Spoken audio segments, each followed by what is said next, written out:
This is the D6 generation. Dice are our vice. Creating not too horrible content since 2008. Are you crazy? That's like 400 hours of gamer nonsense. Oh, I think we're well past that. This episode, more Dungeons & Dragons live play. The Sands of Khassan.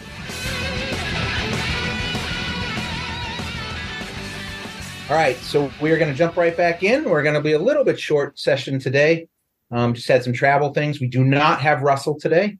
He has got some business traveling. So Dev and I gave you control of Namfoodle, so you can operate Namfoodle if you would. Because I have to operate Zolara, and I can only operate one person at a time, turns out, besides all the monsters. All right, I'm going to flip you guys to the screen, and then I'm going to pop up the recap here, and we'll go with that. So, with the alarm raised and the main door secure, it appeared the Rakshasa and their gladiators were in an advantageous defensive position. Then Azrael called upon the divine powers of his goddess to part the stone of the keep's back wall to create a 5-foot opening and swing the advantage in the chosen's favor. Our heroes descended upon the fiendish hosts and their minions. A great battle ensued in the keep's training hall. The sounds of steel on steel rang out as arrows flew into the melee. From a side chamber, your target, Commodore Urkresh, joined in, his barrage drawing Drell's ire and prompting the barbarian to engage the massive warrior Rakshasa. Cal followed soon after, hoping to take advantage of their numbers. But alas, the Rakshasa's commander's flashing blade and necrotic claws proved to be far more fearsome than his bow, and moments after, the monk joined his barbarian companion, fell back to lick his wounds. As the words "mother effer" passed his lips, his adversary locked his adversary locked the door. Locked the door, and Cal steeled himself. After all, he was a monk of Sassel, and if anyone should be afraid, it should be Ukresh. Several death strikes later, and the Commodore was as helpless as a kitten. In his stupor, he could only watch on as the monk and the now reinvigorated barbarian sent him back to the 9 planes of hell. With their master destroyed and facing the rest of our heroes, it didn't take long for the veteran gladiators to order the others to stand down, bringing the battle to an end for now. The sound of looting can be heard, mixed with low conversation, but below the keep lay the dungeon guarded by still more Rakshasa, and who knows what forces still remain outside. It is late in the evening on the 9th of Wheelsun, 157 RE, and it would seem there is still work to be done. So here we are at our map. I vote we go to the cook first and then the dungeon second, unless you have somebody has a strong opinion. I have a quick question for you before the move forward. What was your last orders to Poncho? He's telepathic. Well, I'm telepathic, and I'm going to tell him to stay right there where he is now and keep an eye out for anybody coming. If they do come flying towards me. He says, anybody new? Anybody you don't recognize? And anybody you don't recognize. And actually, if we're doing it, I can use an action to see through his eyes if he says anybody new, to see what he's looking. If we have time. All right. Last we left him, he was sitting on the dome, correct? He was just below he was below the dome. He was on the outside the hole behind the. He's on the back wall. The back wall behind the archers. Okay. You start to concentrate and go to focus in. And just as you do that, you open up your eyes and you're hit in the face by a blast of arcane energy, and you disappear and return to your body. Crap, that's 10 gold out the door. All right, guys, we got some trouble coming in the back. And then you hear and you hear an answer from below the dungeon. Yeah, I suggest you punish it. It's a drop! Can you bring us to the map that we're on? I'm on that map. You're not? That's so sad for you. All right, I will move you to that map so that you can play too. The DM. Are we out of orders right now? Are we still in? We're gonna roll back up again, I think. Yeah, you were out of rounds. It has been a couple minutes since the combat because you guys did the searching, and you had just actually, for you, Cal, you had just picked the lock on the chest, and we're just getting ready to count the money when this part came down. You guys have been working on that and looking at things.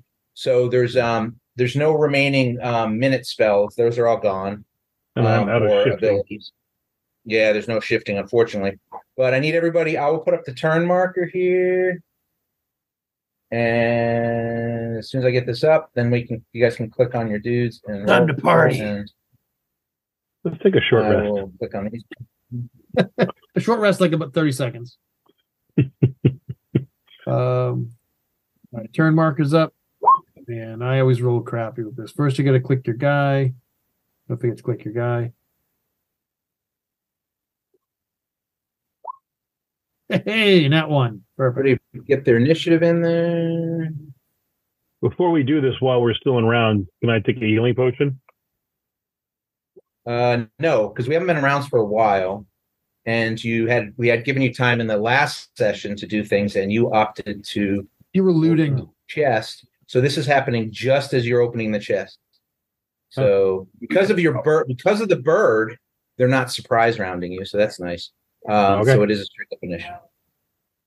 Not that you'd be surprised, Cal, or potentially. Yes, I know. All right. So I knew you were going to say that. Mhm. Oh, I have to roll initiative. I have to find myself first. Where am I? Yes, initiative would be nice. There I am. I just have so many to roll. Just give me a second. I love when you say that. All right.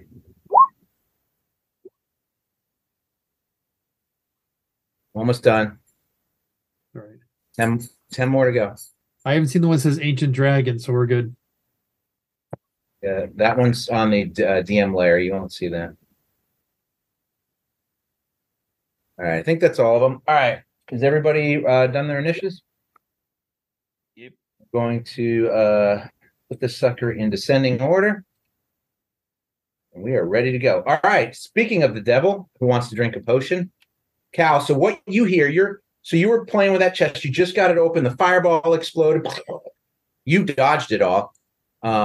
Much like earlier in the battle, Drell took the brunt of it. So he's a little burnt, but you do have this partially open. Well, you do have an open chest now with coins, filled with coins in it. And we're just going to thinking about doing, and then you hear the horn. And what would you like to do? There are two horns, actually, a horn and a responding horn. I'm going to take my healing potion, first of all. Oop.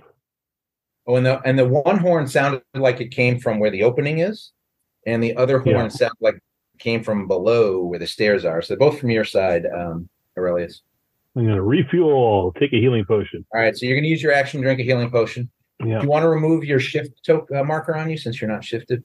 So I got 15. Yes, I will do that. So I got 44 plus 4. I got 15 hit points back. 15, that's 51. Excellent. Is there anything else you're going to do? Move or anything? 61. I'm going to take a look at what's in the chest. I'm sure my friends can handle what's coming inside. Excellent. All right. It is a lot of coins, so I'll give you a quick overview, but to actually count it will take a few rounds, more than 6 seconds. But it's not more than you've ever seen. It's just this chest is pretty full. There looks to be several hundred silver pieces, several hundred electrum pieces, which you haven't seen. Ooh, Odd, and several hundred gold pieces. Nice. So some silver and some gold pieces. Interesting. And like, the rare 50-cent piece, that's the electrum piece. Okay. So apparently this guy's a collector. Yeah. Because nobody. Anything else in there that looks weapony or useful? No. Right now, just with this, 6-second real quick interaction with it, because you already drank your potion, you're just seeing a chest full of gold, and you didn't just sifting through it. You don't see any copper or silver or platinum.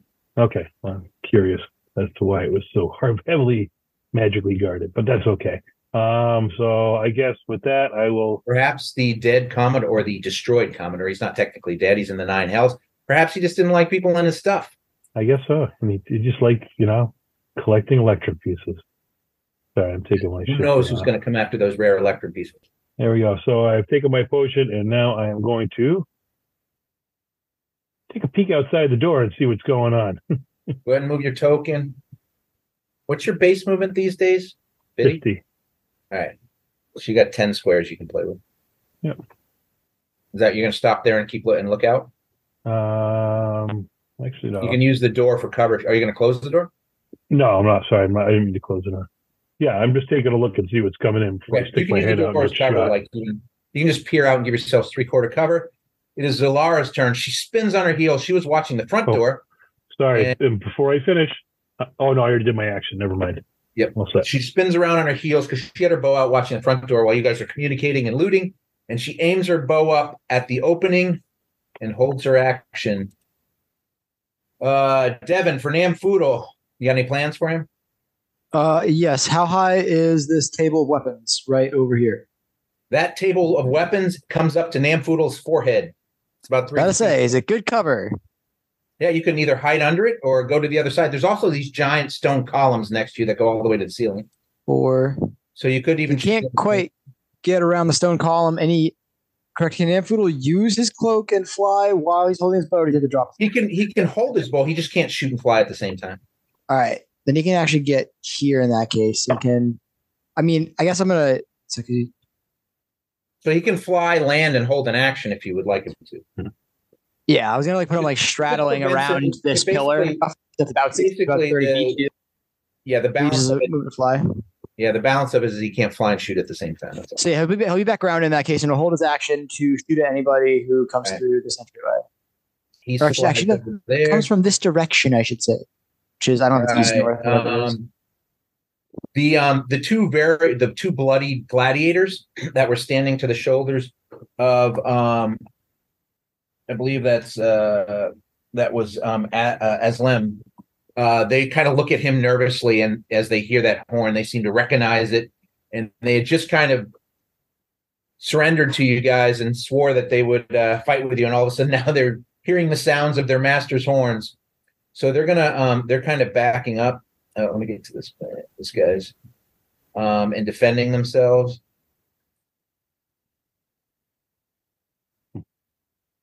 Because they are covered in their own blood. And then it is actually the Rashaka foot soldiers' turns, and they come gone. They start coming.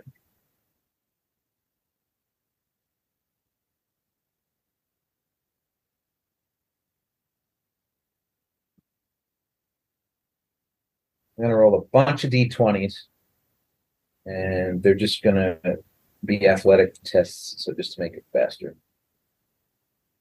I'll just use them in order as I need them. There they come. Oh, goodness. All right.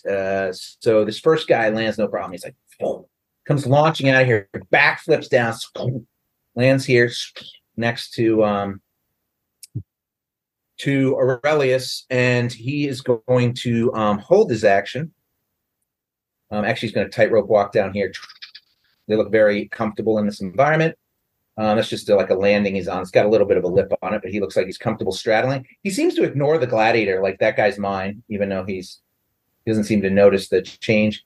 Then his buddy comes flying up, and they are moving really fast, just like you'd seen them move before. So they look like they're magically enhanced in their movement. So when this guy lands, the other guy swings his held action. He's going to have advantage on you, Aurelius, because they just need to have somebody within. Aurelius or maybe they need to be in 5 feet of each other. So maybe Azrael or Aurelius. There's currently Aurelius. I said, did Aurelius, I say Aurelius? For me, yeah. Oh, you're both standing there. So, but he's going to swing at Aurelius. Okay. And the first guy swinging at Aurelius, and the second guy swinging at Aurelius. So we disadvantage on that. They actually have advantage. So it'll be straight up because they side by side. They have Tiger Tag Team. Don't you remember that wonderful thing? And so the cloak doesn't affect them adversely. They can see through. The cloak does affect them, so it's straight up. Okay, good. Okay. Reaction first, and got disadvantage. So the first one has a disadvantage. First one is the one that's actually north of you. So he's warding flaring at making 2 swings. First attack is disadvantage. The second one will be straight up because it's only for 1 attack. So your current armor class is you're not dancing, so it's 17. 17.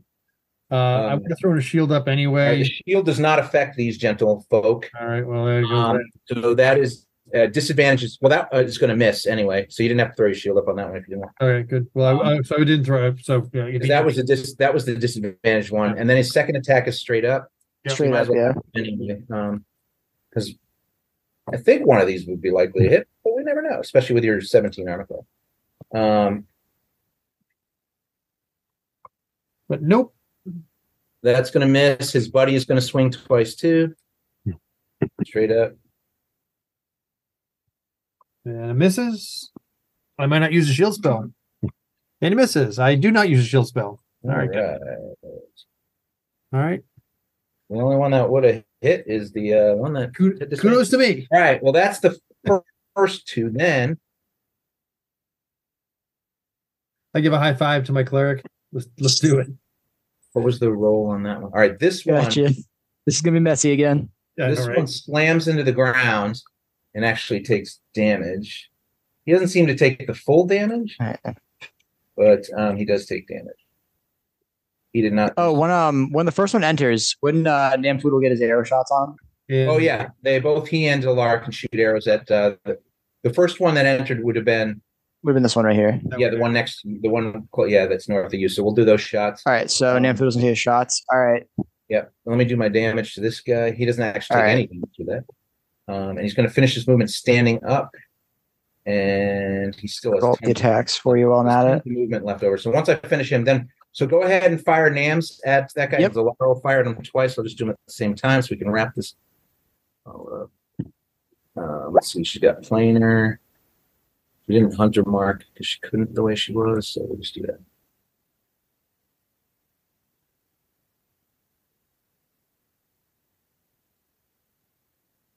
All right, I believe only one hits for him. They have an 18 armor class, so she's going to miss her first and second shot. Although And, the second shot, does the second shot miss? The second shot missed, so you can redirect. Direct. I was going to say he's going to redirect it at Actually, when he first came in, there wasn't the other person there yet. Oh, that's true. It wouldn't have been there, so he couldn't redirect There really it. was nobody to redirect the way they came in. So Yeah, that's fair. unfortunately, unless you want to hit Aurelius. All right, so it's just gonna be one longbow damage then. All right, so the archers definitely doing their damage before on one hits. It burns into this guy though. He's not bloody yet though, but he howls out in pain when that arrow hits him. He still manages to they seem to be very militant and highly trained. So even though he takes that pain, he just glares over at you, and then he proceeds to whiff because of a flare. And then we have all the other guys attack. And this guy that fell down now, he's going to attack on. Actually, he's going to come here because no, he can't because of the attack option. That's why we didn't do that. And he's going to attack on Aurelius as well. The two straight up attacks. Does he get Tiger Tag Team because he's not next to somebody? Actually, he may not get Tiger Tag. He would Tiger Tag Team is a state of mind. Yeah, they're highly trained. He would hold the plan was to hold his action. So this guy, these guys are better trained at this than I am. This guy also hit the ground when he came in though, so he takes another. So I can do all. I was just trying to do them as they went. But so that one's going to hit. 17's going to hit straight up. Yeah, let me get this guy, get them in place so you can see that they're tag teaming. So the guy came in, held his action, and he got into position, waiting for his tag team buddy. What did I roll for that 6-sided? It was another. Oh no, it's way down here. All right, he takes 1 point of damage. All right, then his buddy scrapes himself off the floor and runs up. You know what he does have to do though? He has to do a concentration check. So let's do that real quick because he took damage when he hit the floor. Thank God it was that. hit. But I didn't use that on you. That nice nat 20 for his concentration check. All right, so the first guy gets his first swing. He's going to hit you for 14 damage, 4 of its force if it matters. And then he's going to swing a second swing straight up, and you throw your shield up at that. Well, you already had your shield up. I would throw my shield up at that point. Yeah. Yeah, right. Doesn't work. So no point using some of it because I misspoke. Thankfully, that got hit around into a 25, so that's going to hit for another 14 damage. All right, I'm bloodied. Then his buddy who came down is going to attack twice.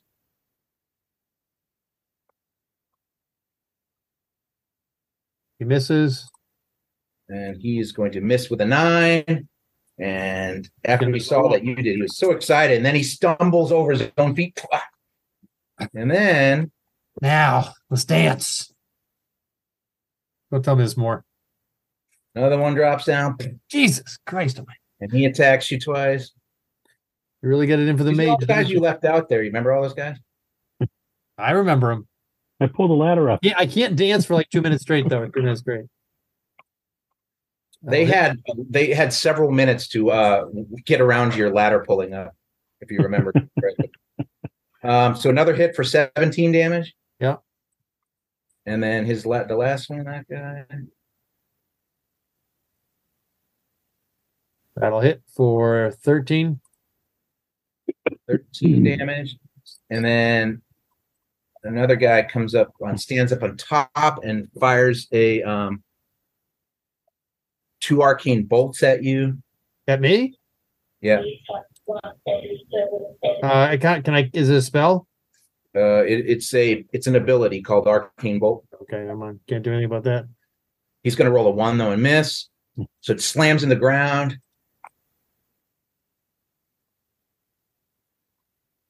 Yeah, 15 misses. And then he's going to miss again. Woo! And another buddy lines up behind him. He's going to have a harder time to hit you. So you have a 19 armor class as him as he fires 2 arcane bolts into you. Christ. Oh, his buddy blocks him, saves me. Blocks it, fires another one. One of these hits, I'm down. And he misses. Woo!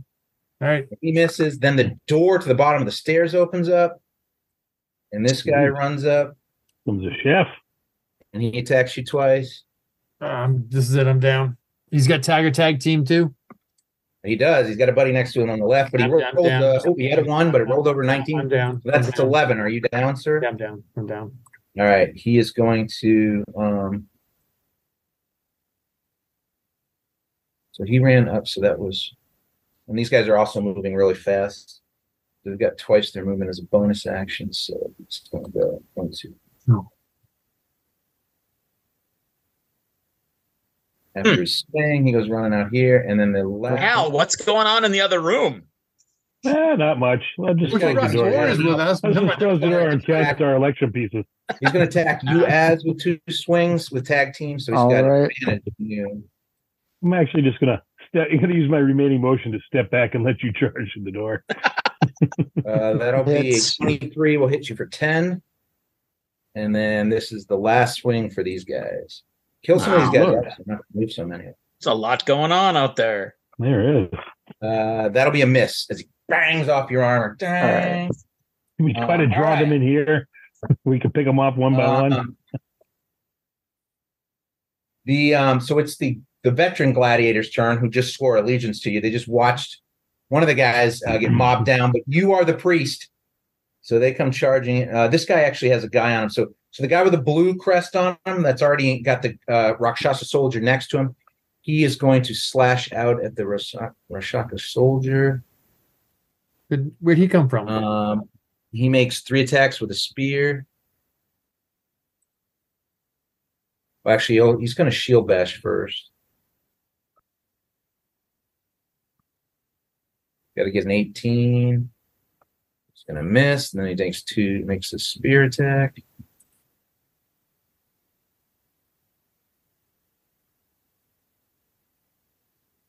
All right, he's going to get 1 hit. And then he actually gets 2 hits. They don't take full damage from his spear, though. It doesn't appear to be arcane or magical in any type. So that's...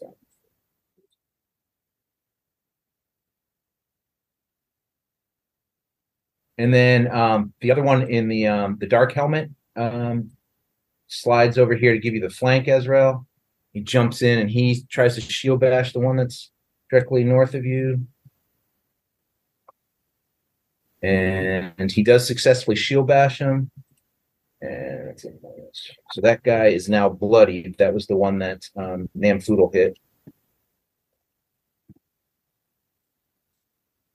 And then so bang, he catches him in the side of his head. And he goes, let's see if he drops to the ground. It's a strength save for the Rakshasa. These guys are pretty strong for their feline bodies. They have magic You never weapons? know. Or are they magic? He's going to fail, and he goes prone. Do they have magic weapons? The gladiators? They don't, but these guys, it looks like they only have resistance to the weapons and not immunity like the more powerful Rakshasa. Gotcha. So they are doing some damage. They're doing damage, all right. But yeah, I mentioned they're not doing full damage. But so it looks like just in dealing with these, like the servants and the soldiers have resistance, whereas the one that Cal and Drell was fighting have full immunity to it unless they're magical. All right, and then that was a shield bash. So then he has 2 spear strikes with advantage on the down one. Oops. It's almost your guys' turns. There's too many bad guys. Well, too many good guys in this case too. Luckily, you convert these guys. I'm good, thank you. I'm good.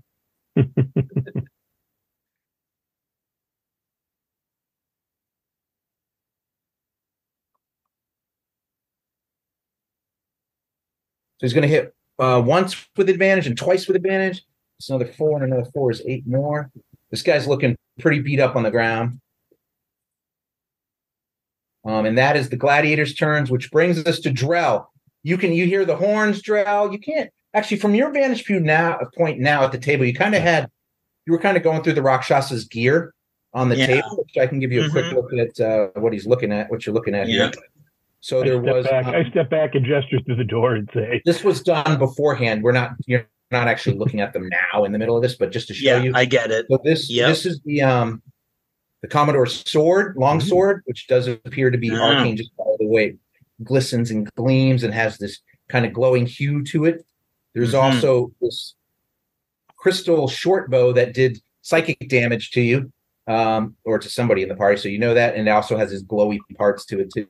So it makes that was me, thank you. And when you took off his robe, inspecting it, it turned into this armor breastplate. Yep. This kind of bronzish breastplate with gold filigree on it and some dragon symbol on it. And then the last thing he had on him, he also had a key, a bronze key. Yeah, it looks like it matches the binding of the chest that exploded, and then he also had the this shield with like the sun blazons and the little sticking off a bit. That you can't tell. It looks like a very fine shield. You're not sure if it's magical based on looking at it, but those are on the table, and you're kind of looking at them, and all of a sudden you just see this flood of Rakshasa soldiers coming, moving at like unnatural speeds, also cat-like, except for the 2 that you couldn't see that splattered. So is the robe on the desk? Yeah, so you kind of, in the minutes that you were working with before, you kind of pulled it all out and laid it on the desk to look at what he had. Okay, I'm going to whip the robe around my shoulders. All right, it's actually armor. It was just illusion to look like a robe. Yeah, never mind. I don't do that. So it's actually that breastplate. Yeah, never mind. So if you got wear it, illusion, check. Yeah. So I'm on the move. 1, 2. Oh, Jesus. So I informed what I saw. Called glamour. Switch to what it looks like. 4, 5, and then I attack. All right. So there's one prone on the ground diagonally to your right. To my right, or to the south. Call it southwest. That one is prone, so you'd have advantage already on it. It does look really beaten up. So I'm just letting you know, so when you want to decide whether you want a reckless or great weapon. So you don't have a flank on any of them at the moment. Yeah. So I'm going to take the one that's on the ground first. All right, so you're swinging at the prone guy? I am. Oh, I need to do a this may not matter. Let's see if he's dead before I worry about it. He may not have his spell up anymore because he took damage. But if you kill him, it won't matter. Right. I should check for the one back here. Do I hit him? I'm not doing great weapon. I don't know why that's still clicked. All right, the 18, you have advantage, so the 18 does hit him. Okay. That shouldn't be clicked. It's going to click now anyway. So why don't you go ahead and roll damage on this one just because it's going to screw up for me. Okay. So it didn't critical, so that's right. So right. So 20 your rage and your radiance. So it looks like it did 18. It seems really low. No, 20? 20. I mean, 20 total. I mean, but it still seems low. I'm sorry. Yeah, I guess you rolled a 1 on your D12 is what it looks like. A 2. A 2. There you go. A 2, yeah. All right. So 20 damage. It's still looking up at you, like fighting off with got a shield up, blood pouring out of it. It's that blacky, thick blood that's pouring out. Yeah. And like all over the floor, and there's like kind of a smell of brimstone as parts of it start to eat away. I whack him again, Patty. Hit him again. 21. 21 will hit. You want me to click the damage? No, I should. Yeah, go I did ahead. it already, but you can take a new one. 24. That finishes him. You cleave off his head as he looks up. It separates and it burns away at the ends of his neck and the bottom of his end. She turns to ash. Your equipment stays around, but he turns to ash, and there's that smell of brimstone in the air. We'll get rid of that guy. Yeah. And then I take my bonus action from that death, and I hit the next guy. Sure. So the guy straight in front of you? Yeah. It's actually a swing that carries through the evaporating guy. Yeah, and sure. into the It's next coming guy. at him now. The question is, Can you change angles to get advantage on him? I don't flank. Can I change angles to get advantage on him? I could step over here, right? You could, yeah. You can put over here. Yeah, I sidestep there for that. I don't provide flanking. You don't because you're surrounded. Az doesn't know he doesn't have a Spellcast. weapon in his hands. I have a weapon, technically. A melee weapon. He has trouble. He can't cast and hold a weapon at the same time, so he doesn't. Well, that's useless. Well, then I don't do that. Open myself up because I would have known that. And then you actually nod your head. You kind of shake your head disapprovingly as you think about going over, and then realize that guy that you fight with a lot, he never carries a weapon. Right. I'm like, I mean, he is kind of a weapon, but in himself. Yeah. Whatever. Okay. I am not going to be recklessly swinging. All right. So just straight up then. Straight up. He's got a shield ready with this forked sword. That's a 28. That'll hit easily. I'll let you roll the damage. Go away. Cancel. Okay. It shouldn't be Divine Fury at this point. So how about a 32? Was that 32? Yeah, that bloodies him. Wow. With one swing, wow, that's interesting. With one swing, cleave across his chest, leaving a gaping, blackish, bloody wound, and matted fur around it, and kind of knee buckles a little bit on him. He does maintain his spell, though. I did the con check as you were rolling, and but he's bloodied, so I'll mark him as bloody. Do you have anything else you want to do, sir? No. All right, that brings us to the Azrael.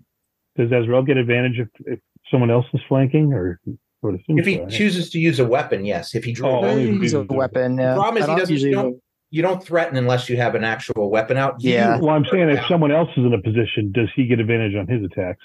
He would if he chose to hit him with something. Yes. Not with any casting I do, no. Not a casting. Okay, that's fine. Yeah, you probably have trouble wrapping your brain around this because you are a weapon. Your hands are lethal weapons. That's right. All right, I'm going to attempt to grab Aurelius and drag him away. Use my action to disengage, by the way. Unless my actions need to pick him up. Your actions to disengage. Can I grab him with tandem with movement, or is it action to grab? What's that? Can I pick up Aurelius in tandem with movement, or do I do my action to grab? That's the question. You can use your action to disengage, and you can grab. I'm going to make it an athletics check because there's all these bodies and feet around, and you're literally trying to drag them out of underneath the person. Yeah, so that's what we call it a DC 12 athletics check. If you roll, if you get it by 5, there's no damage to Aurelius. If you get it by, I'm not 5, 3. So if you get 15, there's no damage. 12, you get him. I use my inspiration. You do fine. You get a 20. So you manage to drag him out there without banging his head on anybody's like metal leg or boot, and you can drag him. Half movement, right? You can, half movement. You can drag him to wherever you want. 1, 2, 3. And at least get him over here, so he'll be right in this spot. I'm guessing he's face across from me. Then I'll bonus action healing. On him. He's permanently dead. I'll bonus action healing word him to get him. All right. And spice it up. So it's going to be, I'm going to do that at a 3rd level. You hear the sweet words of Azrael, not Azraelis. Azrael is saying it, but it's not my fault you guys made the names the way you did. Azrael is speaking the words low and under his mask, but you in your ears, Aurelius, as you come around, hear the sweet whispers of Satnine in your ear. All right. Get 11 back. Get your stand-in. Praise to Satnine. All right, I go do your thing. My sword's gone, so I don't have my sword. All right. Yeah, you drop whatever you're holding, so that's still laying over there. That's my sword. All right. It is now. It's right next to his. The Zakya Rakshasa's turn. These are the lieutenants. Oh, don't worry, brother. There are more. Obligatory 1 quote of that per game. Done. Oh, my lord. Tell me you were raging, Dro. Should just roll a d20 here instead of trying to look for the other one. He launches himself off of the wall at you, Drell, screaming there. He's like, he is also heavily armored. He's gonna have disability. Slams into the ground really hard. I'm gonna give him damage with that crappy roll. He takes instead of 1d6, it's only 15 feet, but he's going to take the 2d6. He's only got a 7. He doesn't seem to take the full damage of this, so he does take 3. He does not have a spell up like his buddies, so we don't have to worry about that. These guys, I don't know if you've seen these yet. These seem to be a little bit. They have similar armor, but they don't have the fort scimitar. They do have javelins like strapped to their back. Like they each have 3 javelins. Actually, it's 4 javelins. I'm sorry. They each have 4 javelins. And they seem a little more in command. They have full helms on. This is what they look like for those of you watching, including you all. And their swords are polished and their armor's polished to look bronze, and they have the crimson veil colors underneath their armor. He's landing down. And he is going to. He doesn't have any movement left, especially after that crash. He's actually prone. So he's going to attack at because he has no movement left because that was his full movement. He could just pop up instead of attacking. You know what? He's going to use instead of swinging at you, he will use the dash action. Spend half his movement to get up, which leaves him 3. So he's going to slide over here. He'd have to squeeze around that pillar, so he can't quite make it. So he kind of gets to his feet, rolls over here. You hear him mutter something infernal. You're not sure what that is. And then from downstairs, another one comes out and makes it out to here. And they both have the horns hanging at their side that must have been what was blown. And he's going to take a few whacks at you, straight up at you, Drell, with his longsword. They have shields and swords, so takes 3 swings at you.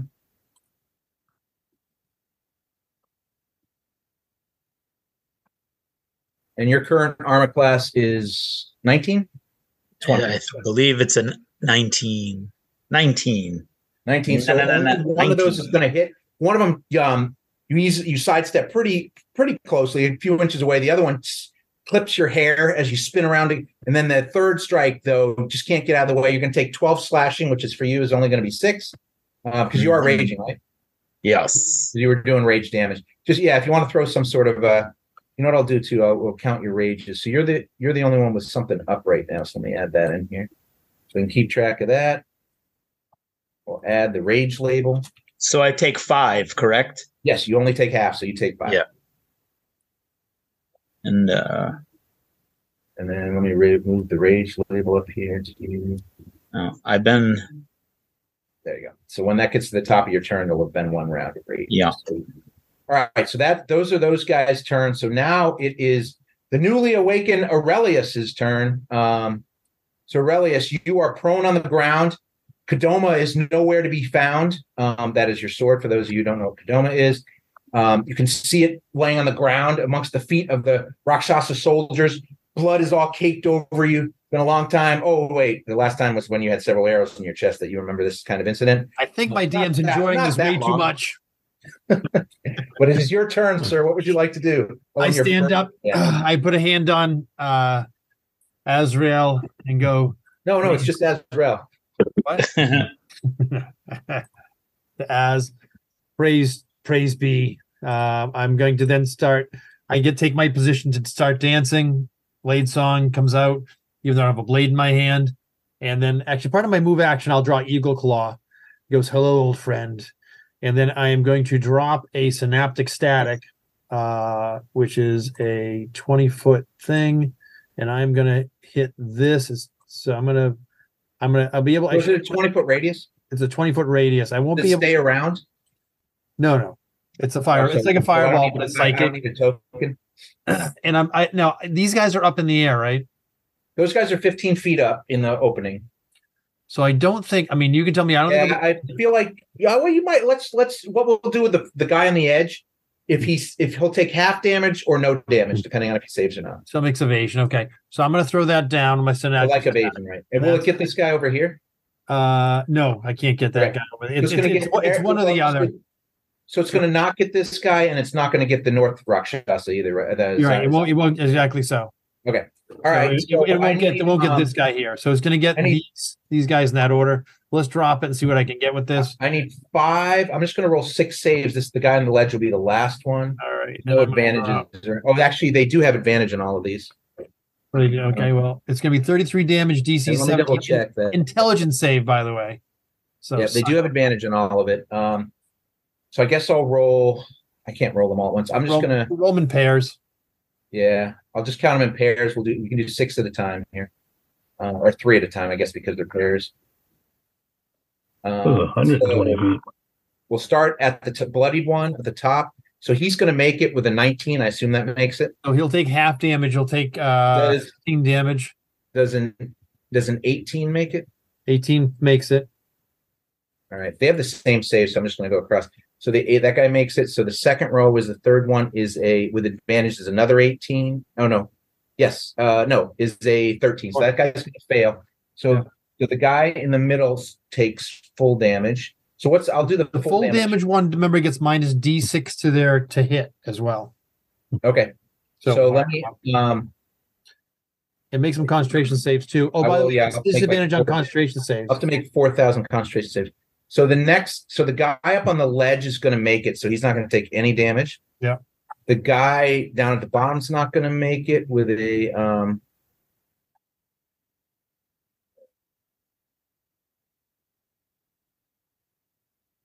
so 1. Oh no, wait, the guy on the ledge doesn't make it, and the guy does down here makes it. So he's going to take half damage. He's going to take half damage, and so there's 2 more left. So 4, we'll roll 4, and I think I have this worked out. I can always go back and look too. So make it, don't make it. All right, so work our way backwards. So what was the full damage? Full damage 33. And is it one roll or a separate roll for each of them? For the what do you mean? For the negative. So it's going to be if they took damage, just a straight up concentration roll, whatever they get. If they, I'm not worried about that. What isn't there like a negative to attack or something? If they the negative to attack, well, that's when they attack. But right now, let's worry about them losing their spells on them. Oh, because okay. All right. And so if the ones that have concentration up are going to make concentration, but the ones that fail to get a minus D6. Right. So you have to roll the D6 every time. Well, he's going to fail anyway, so it doesn't matter. Right. If they succeed, it'd be nice if it was just a roll once, so you don't have to roll it every time. Yeah, I got to roll every time. You just let me know when I got to pop one out. Yeah, I'll let you roll it. How's that sound? Yeah, that's right. Well, you just tell me if they pass it, I'm going to roll it. All right. This guy took half damage, so that was half damage was what? Half damage is 16. And he still has to make a con save. See if he loses his thing, but it's only a DC 10. He is going to fail as well. All right, and then moving backwards up here. Next guy passed, so he took half damage.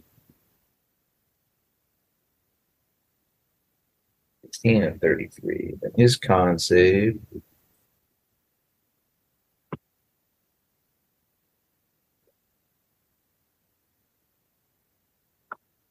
to fail as well.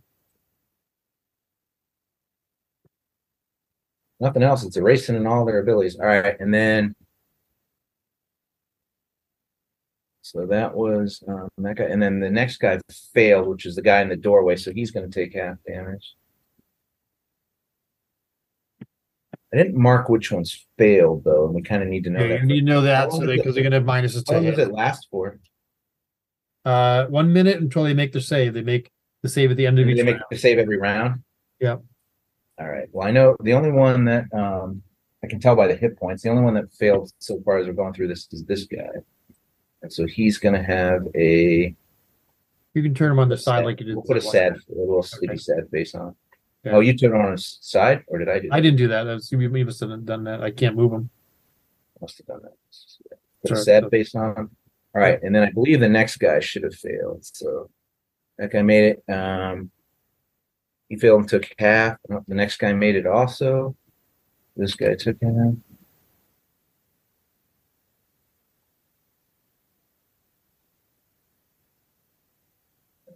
Actually, I need 2 concentration checks. I don't know why they keep doing it.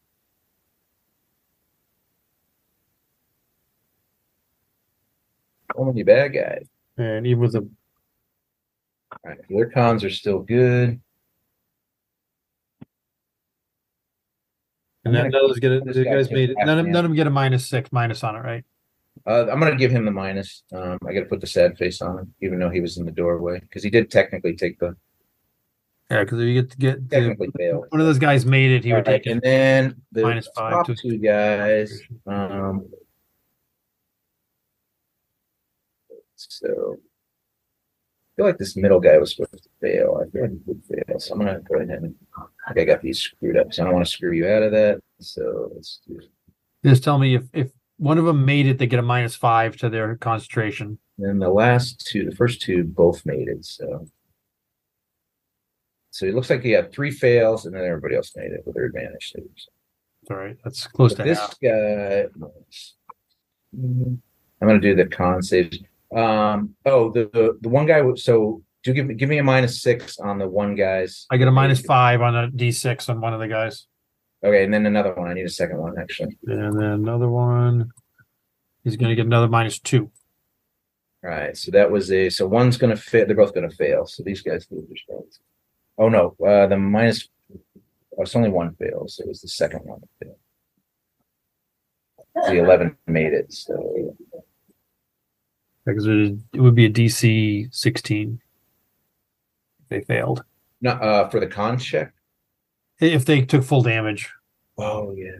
They took 33 damage? The first guy was the guy in the doorway who didn't take full damage, and he's the one that had the 16, so we're good. That guy's gone. I'll do a con check for these guys. And they both took half damage, so. Woo. You with a minus, actually. These guys don't have minuses. The ones up top, they both made it. Gotcha. That one. So I took the damage on that guy. So it looks like we are finally good. Okay. So that's move. Right. And then for my move action, so that was my action, bonus action. I've drawn my sword. I'm going to step up here. And that's all I'm going to do with this round right here. And I'm going to say, I'm going to step up there. Gal, get out of here now. We need you. All right. Speaking of which, it's Cal's turn. I closed the door. Cal is peering through the doorway. I get the goods.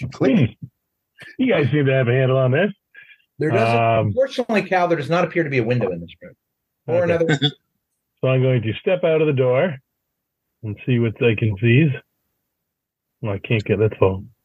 This is the wall here, right? Yeah. That is a wall, correct. Okay. So that's one.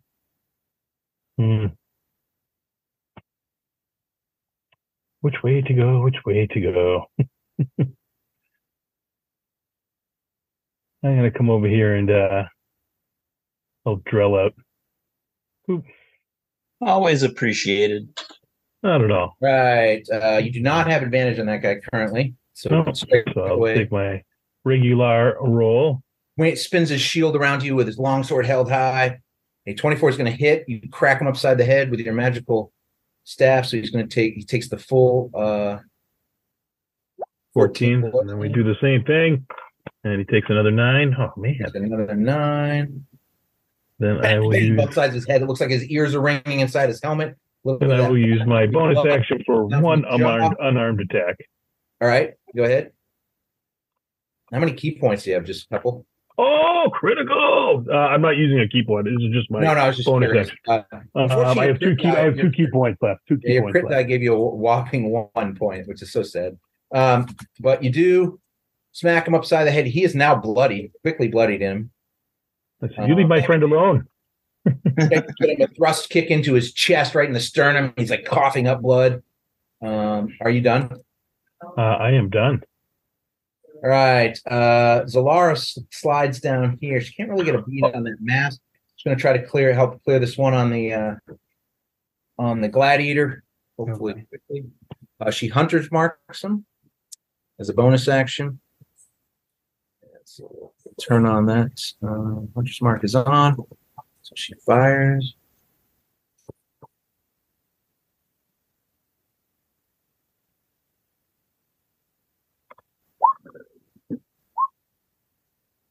He's going to hit and hit.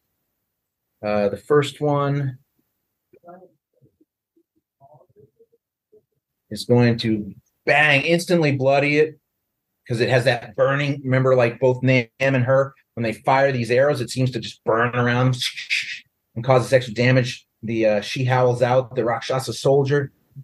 Don't worry, he's got a second hit. Don't worry. Actually, it's just.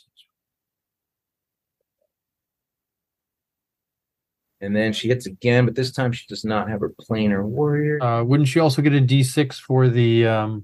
She does, correct. Yep, and that's actually counts as the damage, I think, of the thing. So we got to add that in there. I see what it is, yeah. Oh no, the D6 is already added in. It's already added in there. I just thought. Already added into the thing. Yeah. I already clicked on the thing. Yeah. On the global modifier. So the second one is actually. This should just be the added piercing on the top is the actual. Hunter's mark. So that's 20. She's the first arrow buries in this one's ribs. It finds out, creates a hole through the scale. She spins on her heels to face it. The other one catches her in her open mouth to roar, and she dissipates. And her gear falls to the ground. And Zalara finishes that one off.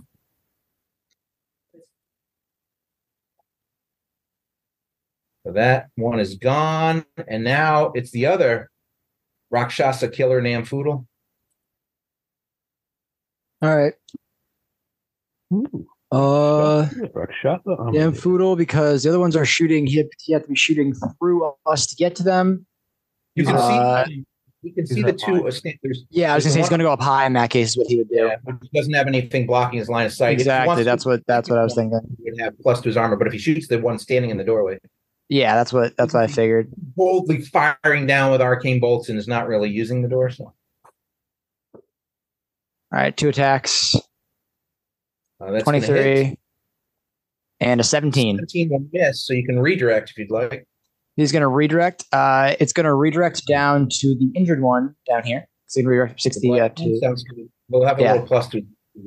I don't know how the redirect works, but we'll add in. Within 30 feet, I think. 60. No, I know, but just the bodies and such. I guess it's coming. I guess it comes from that angle. So it comes from that angle. That's what I'm thinking. So it's coming from down here too. Right. It's coming. Ricochet, so it doesn't have any pluses to its AC because it's coming down at an angle. Otherwise he wouldn't do that because it makes sense. I think it's still all right. So the redirect's going to get a 21 on the injured one. We'll hit either way. So go ahead and roll the damage for the one up top. One up top's taking this much damage. He's going to take. He's going to take 8.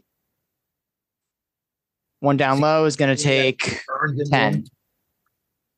The one at the bottom, it's ricochets down. He's like fiercely trying to face off against this barbarian. You see this arrow come ricocheting out of nowhere, drop. They have those like half helms with this. I just right into the ear, and this thing starts dissipating and burning up. So it's alrighty then. He gets a minus 4 to his concentration up top too. The guy up top that got hit.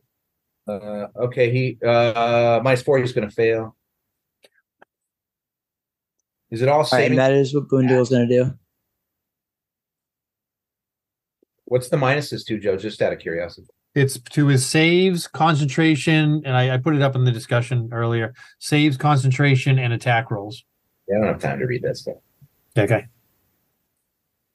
All right. You should billow Nam's cloak just for consistency. just for consistency. It is so Nam's cloak is Snow Fury is now sentient, so it's billowing on its own. Are you doing anything, Nam? The Nam's just something else now. Right. Back in. You guys see you start to destruct it. They're still a little hesitant, the two bloody gladiators. And they're kind of looking to Zalara for guidance. So they're still hesitating. Rakshasa Warrior time. Ooh, there are a lot less, which makes it a lot easier.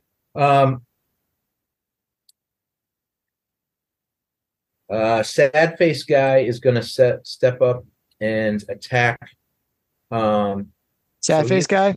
He's going to Sad Face guy, before he steps up, give me a wisdom saving throw.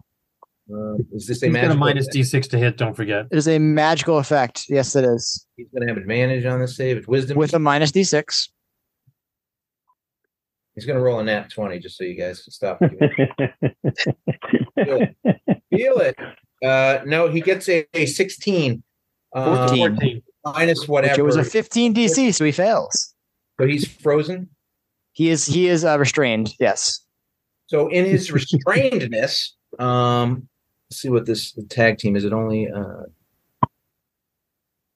nope, just attack. That doesn't actually, I take it back, doesn't actually affect saves. It's ability checks. Oh, it just has to be within it's like pack attack. Oh, it's just ability checks? Just ability checks, yeah. In that case, then he would pass it anyways, so he'd be fine. Technically, those con saves don't matter either, right? Yeah. What con saves? No, specifically targets con saves for concentration to maintain concentration. Okay, it specifically concentrates it. Okay, specifically concentration. Far too complicated. So this guy has advantage because he's got Tiger Tag Team, so he's going to swing. Does he still have the minus to attack though? He has -D6 to each of his attacks. You have to roll each one. You roll it, and if you hit, I'll roll a D6. You can roll all the things, but so he's got advantage with 2 attacks on the barbarian. Misses anyway. That one I got to roll the second one. I just screwed up on it. This is the advantage roll. Going to miss with everything anyway, so you don't even have to worry about that.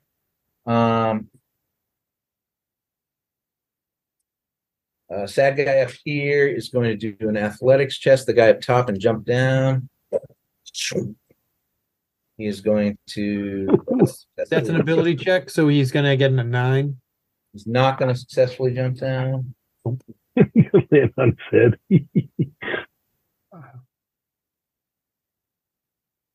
He's going to have to spend half his movement, so he's got 2 squares left. Synaptic Static, also known as the Three Stooges spell. Damage. He has no thing anyways. Take his 1 point of damage. He is bloodied.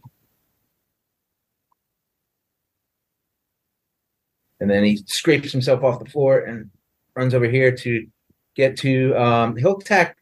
He sees the gladiator fighting, so he's going to take 2 attacks at the gladiator with advantage. Gladiator's armor class is right there. So okay. 2 attacks at the gladiator. Boom. Boom. Oh, he has advantage. Damn it, John, roll with it.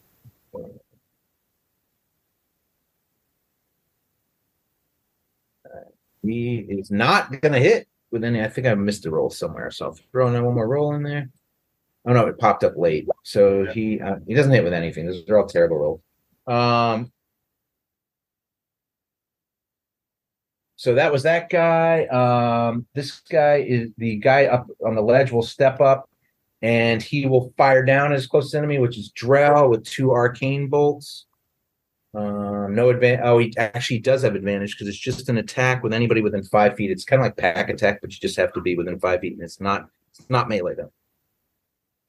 So he is going to fire with advantage with the bolts.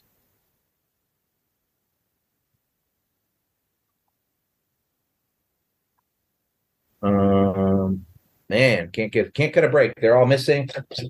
Blasting in the ground. Then these three over here, this guy is going to charge up and hold his attack for his buddy. And then his buddy is going to charge up and attack the gladiator because they saw them fighting the other guy. So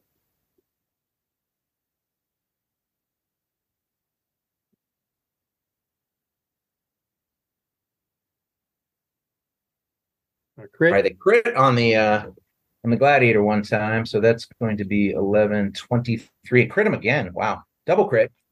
Too bad I couldn't do it on you guys. But so that's 23 plus so much math, 11, 18. So that's 30, 41 on the gladiator. Ooh, Gladiator still not bloody.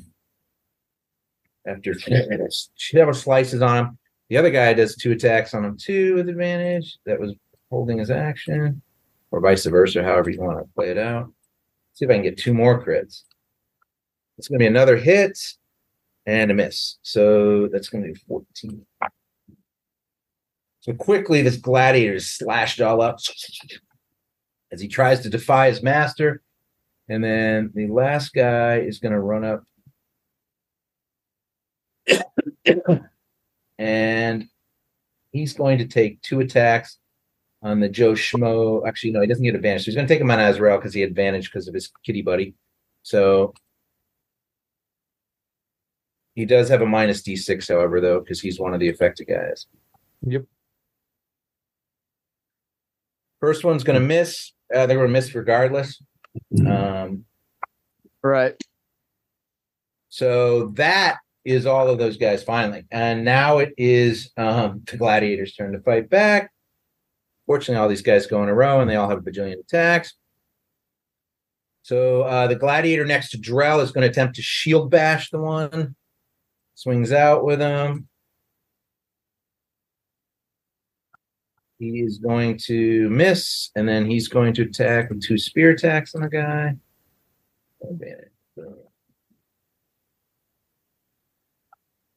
With advantage, I'll just take the first roll. So 1 hits, 2 hit with 25s each. It's going to take half damage. So that guy is hurting now in front of him. It sticks him a couple times.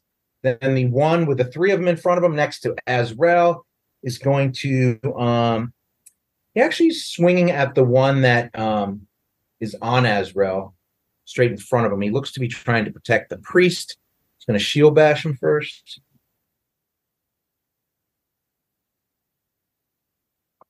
Going to miss with a shield bash, 2 spear strikes.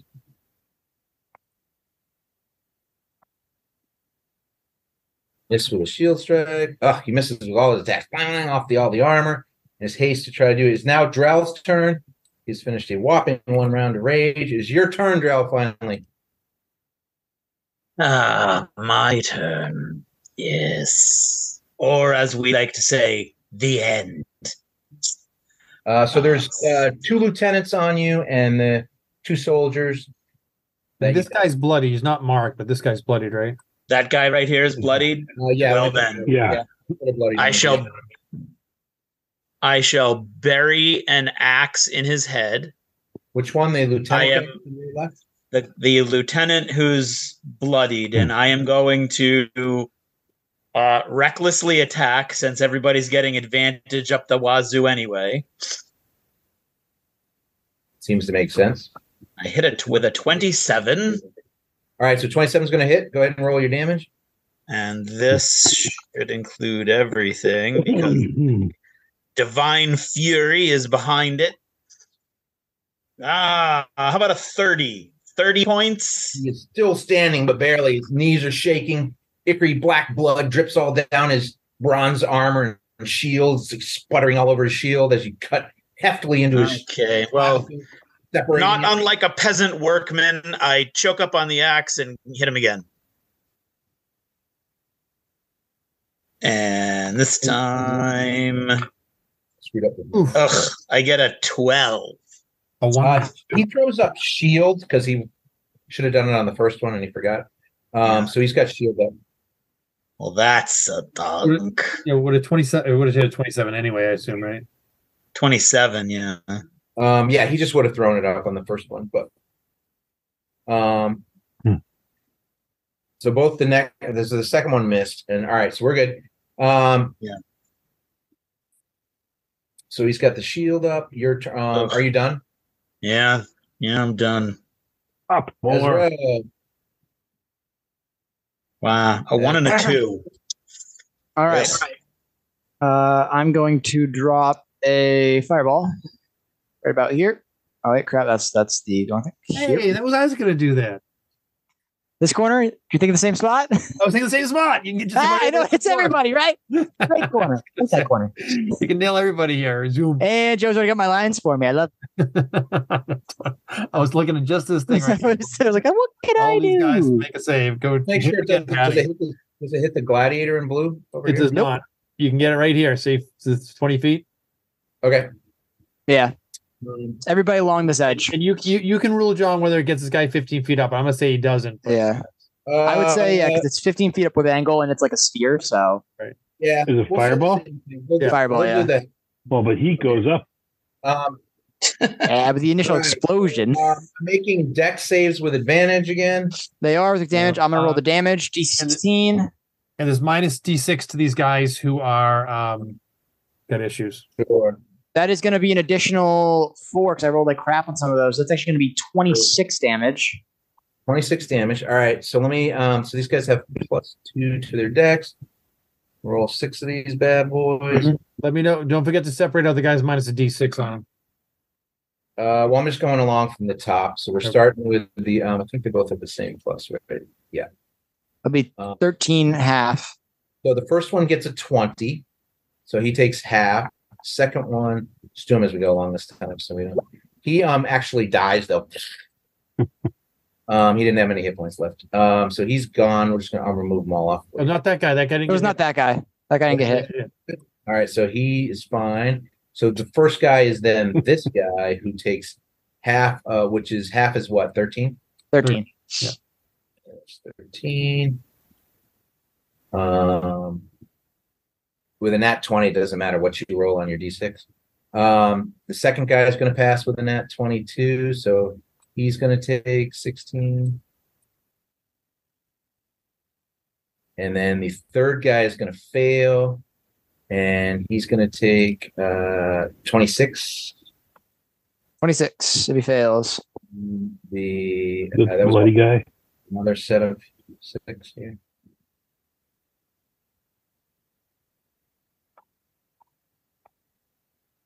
So we got a 16, which is going to fail. 16 would pass, but does 16 passes. But does he get a Does he 16 does pass. I don't know which one has. That was the lieutenant. He doesn't have the thing on him. Okay, all right. Just let me know. He takes the 13. Now we're on the second to the bottom row. The first guy. None of these guys have the thing on them, so that's going to be an 18, which passes.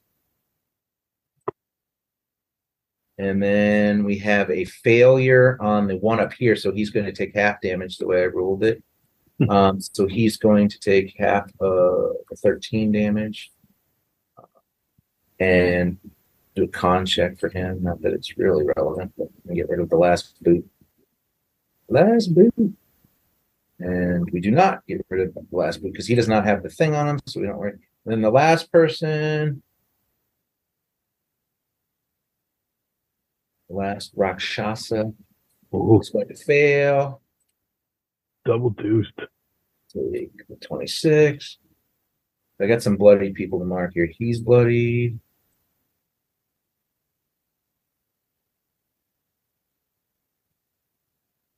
Bloodied. Looking a lot better all of a sudden. Bloodied. All right. That is their turn. All right. It is are you done, Ezra? I was just gonna drop a one-liner, but okay. So you can do whatever you like, sir.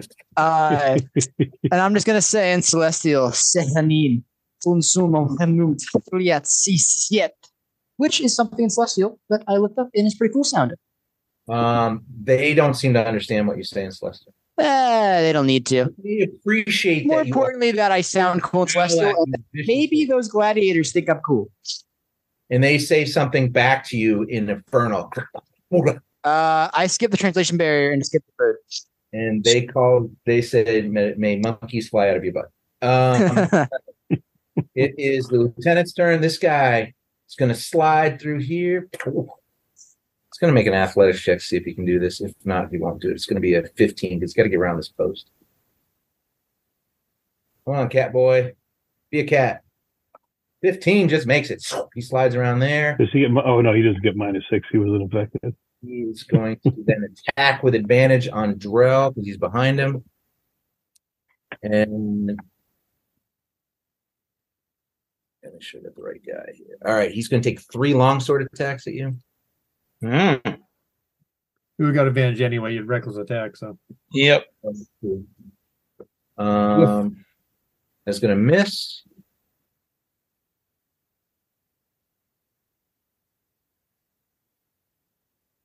That will hit. Once per turn, he uses his martial prowess to, he's going to do 2d10 extra damage to you. It's going to be the same type of damage, though, slashing. So the weapon damage, so you can still half it. So, so you're going to take a total of 20 damage. So you can half that down to 10. And then I'm going to need a strength saving throw from you. Strength, which I believe is advantage when I'm raging. It is advantage when you're raging.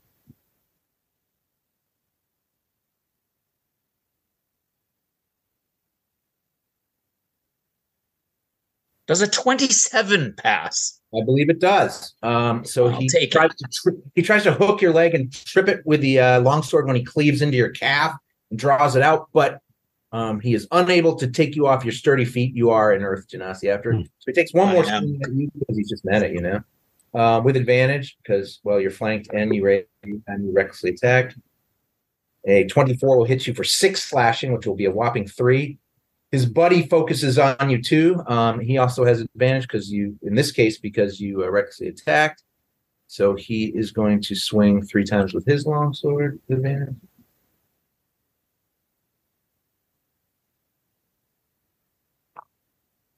He's going to hit with a 24. He will do his martial prowess. So that adds an extra 2d10 slashing onto the 9 slashing, which is a 7. So 16 slashing. So you take 8 more slashing. I will need another strength save from you, sir, with advantage. As they're like hacking at your legs. They're saying something infernal, and you think, even though you don't speak infernal, they're yelling something like "Takata, Takata," which means "take it down, take it down." Johnny, yes. sweep the leg. Well, good luck with that. They have no success doing it. He takes 2 more swings at you, though, just because, with advantage.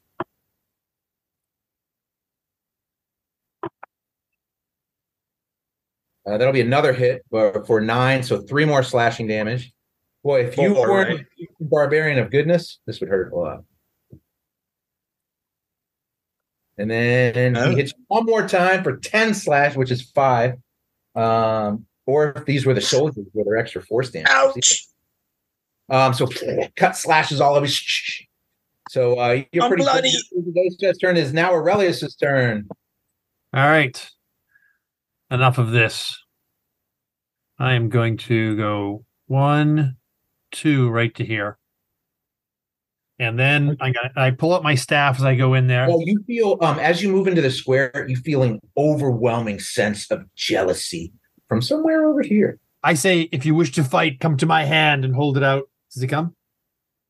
Now it is mixed with anger at you.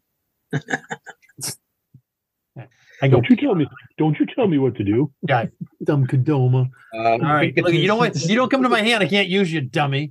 You could be saying something like, I can't fly. Why do you do that? You can make me fly. All right. Why you embarrass me in front of everyone? I'm going to cast upcast to 5th. Does this help make me look fat? I believe I can fly. All right. I'm going to upcast Wither and Bloom. And that is going to be at level 5. I'm going to need it doesn't tell you what save it is. Okay, it's going to do 17 points of damage, and I'm just going to throw the spell up Look it there. off your sheet. It should tell you, like the spell sheet. Yeah, well, no, I want it to come up when I cast a spell. Yeah, but go on the spell sheet and click at the name and see what happened. On the actual spell sheet, not your attack. It still gives me the same thing. Does better damage though. Interestingly, on the other one, it said. Yeah, it doesn't say it. Weird. Yeah, when we were playing the other night on the other game, it was saying it. It came up. So it's going to be a Constitution save. It's a 10-foot radius. Save, or is it affecting everybody pretty much? It's going to affect. So it's a 10-foot radius, and I'm going to put it here. Can I get everybody this way? I can get everybody. I can get only these people right here around me. 6 of them. These 6 of them, and I'm going to start spending hit dice and healing myself for a total. Right, so I'm going to roll 73. You're going to move across the top, and we'll just go rows down. So we're going to start at the top. I'm rolling sets of 3 for these guys for the D20s. They have advantage because they're Rakshasa, and that's what they do. The ones with the things of minuses. Yeah. The first one's going to have the minus. No, they're saves. No problem with the save. Sorry, my bad. They're not saves, right? And it's a con save, or it's a con save, yeah. All right, con save is they have a +4. Let me see if both of them have it, just to make it easy. They do have the same stats. So first guy gets a 22 and is going to pass. So what happens to him? 8 points of damage. 8 points of necrotic damage. What kind of damage is it? Necrotic. Okay, they're not anything special with that. So 8 points of damage. Yeah. The next guy is going to have a 20, so he'll pass. Mm-hmm. But he withers, like all of the water kind of comes out, whatever is remaining. He just kind of withers up into this dry husk, and then he turns to ash. And then the next one, the third one, is going to pass with a 21. And he too does the same thing, though. He withers up with the 8 points of damage, turns to ash. 14. And then we're on the next row, so we got to roll 2 more, so 4 more because of advantage. So everybody's going to pass against you. So they just laugh at you, but unfortunately, they still take enough damage. I'm still bloody, but I'm looking infinitely healthier. Not a single one failed. But their skin gets a little more taut around their bone structures. This guy is now bloodied too. So the only guy that is not bloodied is the one up on top. Right. Of the regular soldiers, there is one lieutenant type that is not bloodied. Are you done, Aurelius? That is it. That's my action. My bonus action is that I look at Kadoma and go, if only you could. I can make me fly. You can't fly yourself. No problem. I hold Eagle Claw. Let's do it, buddy. And I get it. He gets the. So you're telling Kadoma you can make me fly to my hands with my bonus action. You want to fight? Come to me. Kadoma is fuming. It jealously flies and sticks you in the back. Getting the opinion that Kadoma may start holding back services. Like a prostitute. All right, that's it. Like an angry partner. All right. Get over here and walk over here. I can't help you. All right, that's it. Next. It's going to be a great relationship. Cal? I slip over here, and I told you leave my friend alone, and I hit him with the stick. It's like, oh no, I've set myself up with a flank. But you don't know that he said that because he said it in Inferno. Thankfully for the flank, you catch him with the quarterstaff right into the ribs. You hear cracking noises. Blood trickles out of the side of his mouth, and he collapses to the ground and turns to ash. Very nice. So then, he still had shield up, but it didn't matter. Another 45 movement here. I got flanks all over the place for you, buddy. Yeah. Well, I say I can fly up and over everyone, and we'll do so. 15-foot ceiling, so I'll position myself here. Where are you going? Down to the opposite side of Aurelius. And your token hasn't moved, so. Oh, there you go. There you go. All right, perfect. And then I will use my second attack. You still have one staff attack and whatever else you want to throw out there. Oop. You have advantage. Double ones. All right. What is that nonsense? Come landing in, you can't quite get. Well, actually, you're still flying. You can't get purchase in your flying position, and you swing out, and she ducks under your swing, growling at you. Are you going to do any bonus action attacks, or what are you? Or you yeah, it's my. Let's see. Yeah, I'm just going to take my single unarmed attack. All right, use the momentum of your whiff. Come spinning around with a tornado roundhouse kick to the side of the head. Boot to the head. And miss. And she blocks it with her shield, and the top of your foot hurts, but it's hardened from all your work on the Muckiwara board. So all right. But you do think one of the straps of your super powerful, awesome flying sandals might be broken. All right. Are you done, sir? I assume I am done. Wow. I'm embarrassed. Look down at your swollen foot and realize it's just a thread hanging off. You're fine. All right. Zalara's turn. She sees that one. I lick my paw. She Started taking out the bloodied ones. An arrow on the first one that's between you and that she can see clearly between you and Aurelius Cal. She does not have advantage, but she doesn't need it. But she's thinking, in reality, she should have taken it. She whiffs with a 1, so she fires again. She curses under her breath. And her second arrow finds its mark, though just barely over the shield. Sunk, catches this dude, I think, in the eye socket with all the damage she does. And and she starts to turn to ash, and her gear falls to the ground, the one that you're on. And then you hear her, you and Az, hear her apologize for cursing to the moon goddess. Naya, it's your turn. 1, 2, 3. Real shift here, I guess. So you can't get a clear shot on the guards between any of us. So the one guy in the door too now. Yeah, I think he's gonna go for the one guy in the door just for the clear shot. Otherwise, he's gonna have He's wide open. Armor modifier. So let's get 2 bow shots at him. All right, 1 second, hitting the wrong thing. Trying to remember how to attack with a normal thing. Bam. 1, 2. Oh, crit! On the second one. All right, so first one's damage. Gonna be that. Second one's damage. Gonna be 15, so 25 in total. Oh, just enough with the bonus for being Nam, apparently. So the arrow, the first one starts burning. She howls down on the second one, catches her in the throat. Her howl is cut short, and she ashes up there, disappears. There's just a pile of ash left in the doorway. All right, by what is happening, the gladiators finally decide to jump in. This guy comes running in.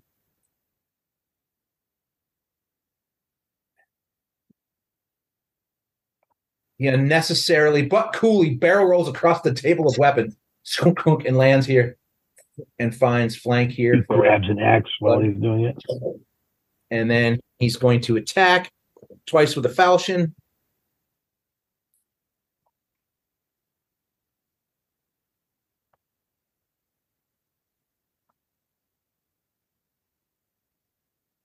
First one misses, second one hits. I'm going to do half damage, so not very much.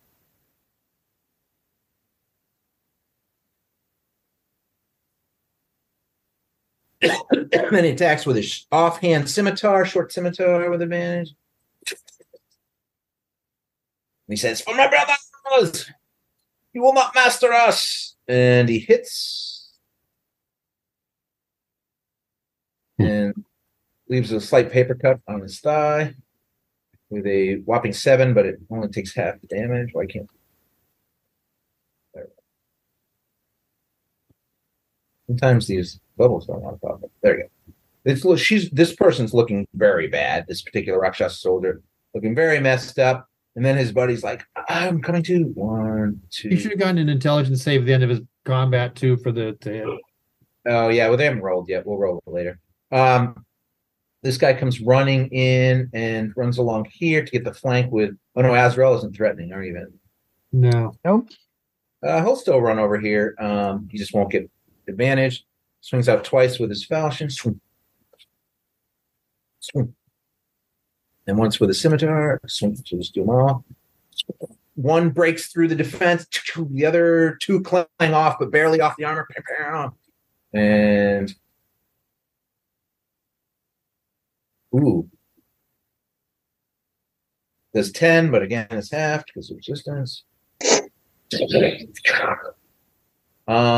is their turn. So the ones that have it, we'll see if that spell goes away. It was a wisdom save with advantage, right? Wisdom, or was it intelligence? Intelligence. Doesn't really matter. It's the same for them. What do we got? Oh, that's not looking good. Oh, we still got a problem. All right. Still feeling dumb. The problem. He is going to swing at Az with advantage, but with a minus. Wording flare, make it straight up. Straight up. Just the first attack, straight up, Just right? first attack, yeah. Straight up attacks out. It's going to miss. Then he's going to attack with Advantage this time. second attack. Which guy's north guy or the south guy? North guy, I think. It's the guy that you get to roll. 25, so you can roll. He's going to subtract from that 6, so he gets That's going to miss. It misses. Yeah. The armor. Because of that, a little huge. muddled. They don't like you because you spoke in Celestial now, so the one south of them is going to swing at you with advantage twice. Too. Okay with that.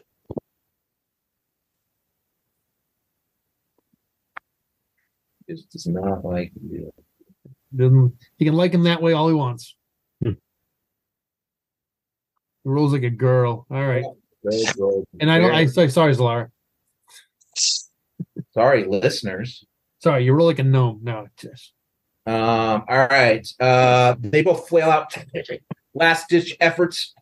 Not only not retreating because apparently Rakshasa don't do that. And then it's the veteran gladiators' turns or the champion gladiators' turns. And this one is he's going to try to finish off the one that's being flanked by his gladiator buddy. So the blue guy is going to go first, and he's going to try to take off the one that's straight in front of Az. So he's going to take a shield bash, see if he can put him on the ground first.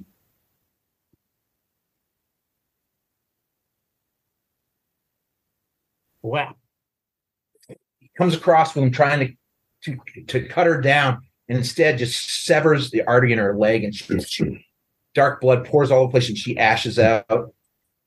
Then he turns his spears on the other one in front of him. That's got the flank with Aurelius holding Eagle Claw, the scimitar lover. Staff in one hand, scimitar in the other. So much jealousy. So much Hey, haven't attack with it yet. Relax. jealousy is real. Just stop looking at the other people to dance. I'm using them. That's going to be 2 spear hits, combining for 10 after the reduction. Still standing defiantly to her last breath, blood dripping all over the ground. Her buddy goes. He's going to. He can't get a plank, but he's going to swing down here. Actually, no, he's going to go here because he doesn't want to go down the stairs. So he's going to attack this lieutenant. Tries to shield bash him to set up the flank. He's going to miss horribly with a shield bash. Oh no, that turned into a 25. Clips him in the knee, swinging underneath, flipping the Rakshasa on his back, and doing in the process 4 bludgeoning. Does he cast shield spell? His 2 next attacks have advantage, and so will Drell's, which is nice. Still not bloody, this guy, though, but he's got 2 spear attacks with advantage. He thrusts down the spear twice into this guy's rib cage.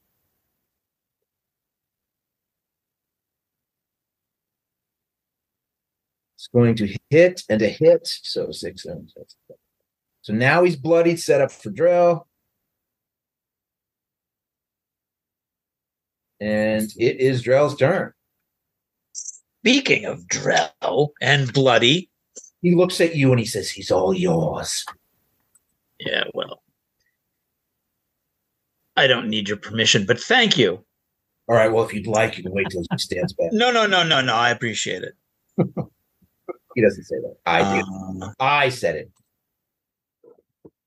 So he's prone on the ground. I don't have he's prone. Oh, that's why he shield bashed him to the ground. Oh, I should have made a save. Well, anyway, it sounded better that way, so we're just going to go with it.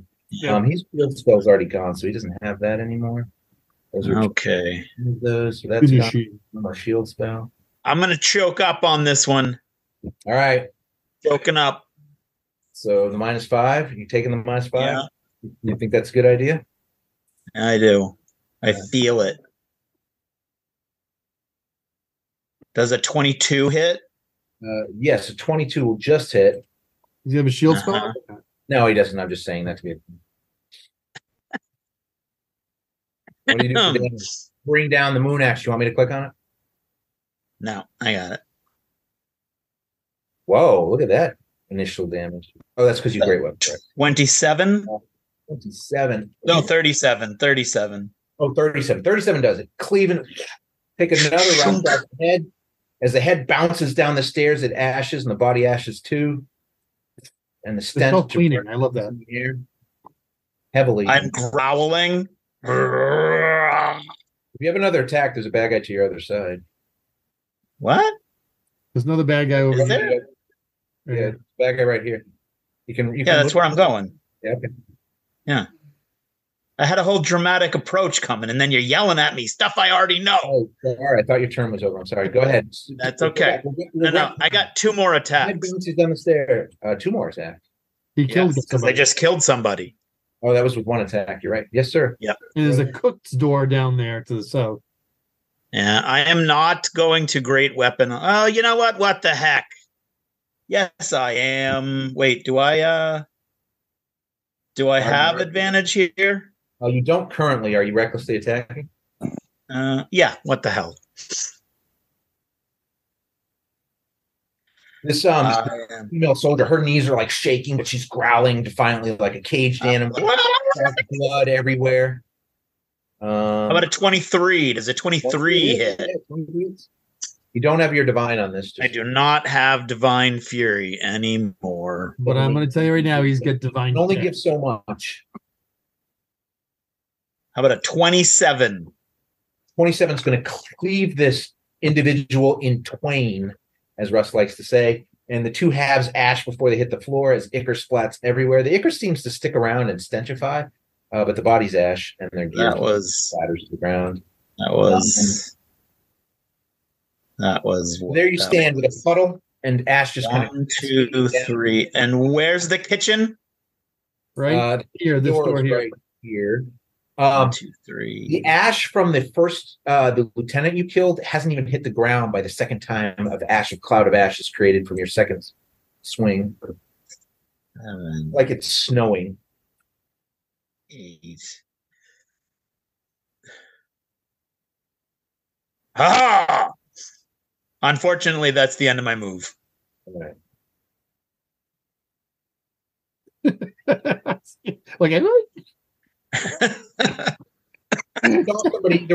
person wasn't actually there. Likely story.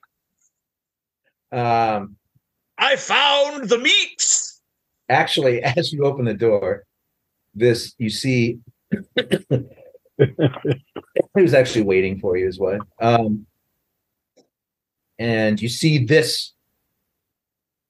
So there's this little goblin dressed. He's got a little white hat on. He's got this blue tunic on with this chef's kind of white shirt underneath, and he's got like this bandolier of garlic cloves around and an apron. He's holding this giant cleaver. But the most thing that stands out the most about him, he's got this long, thin mustache that curls up on both ends. And he jumps out around the corner, and he looks like this to you watching. And he goes, ha ha ha! You dare to attack Blobot. Now I will kill you. And he attacks you. Kumquat? And he's like 3 feet tall, and he's swinging at you. You come into Blobot's kitchen, and I will cut your kneecaps off right here. Oh, Gobot. Lobot. What? Can you not speak the English? What is wrong with you? French words make me mad. That's what I He's said. going to attack with advantage because why not?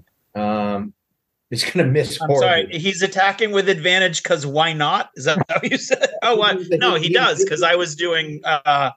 Well, I was doing. He was hidden. Reckless. He was attacking. I was also from being reckless. But sure, it doesn't matter because you can see you immediately as he first shows up and he's like ha ha with his little club. You think, oh, what's going on here? And then as he wildly and clumsily swings at you, you're like, it's like fighting a child. You kind of feel can't bad. really back up what he's yelling. He really has nothing on the table for him. So do you have any swings left? No. Okay. Wait. Yes, I do. Is he with? Yeah. You kind of interrupted your turn as you opened the door. So if you want to, then yes, I do have a swing left. Feel Oh, Blowbot. He's like stumbles forward, his giant cleavers dragging him, causing sparks in the floor. Some of this meat's not quite dead and he yet. kind of looks up side-eyed at you, still full of confidence, and like, I will make you into my next meal and serve you to the Rakshasa. Apparently you will. Oh, you will. A 9 is not going to hit him. Tenderizer, go. Kaplang! You come down, and it's like when Maxwell Smart or Inspector Gadget does something right. It just luckily worked out that you swung where he stumbled away from. Yeah. And your axe clangs into the ground, taking a chip of tile/stone off the ground and not hurting the moon axe because it's the moon axe. Oh, because it's the moon axe. So now it's Az's turn. Give me a deck save on Blowbot. Oh no, not Blowbot. He's so dexterous. He's so dexterous. So dexterous. I think we should keep Blowbot around. I like Blowbot. Non-lethal attacks, everyone. That's a 15. Does he dodge your stinky attack? He barely does not. Oh no, not Blowbot. What are you hitting? I gotta find my thing. I've been trying to laugh at this.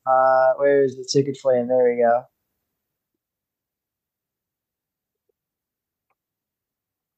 Blowbot's gonna take only 8 radiant damage. Flame. Is that fire damage or it's radiant damage? Radiant. 8? 8. This moonlight fire comes down, encases this little guy. There's this flashlight, even though you've seen it hundreds of times, Drill, kind of avert your eyes just a little bit because it's so bright right in front of you. And as the flash goes away, you just see this little burnt corpse on the ground, all twisted. No. Even though Poor it's Blowbot. We barely knew ye. You smell roasted garlic in the air. And you can see through the doorway, there's these carcasses of what look like humanoids hanging there.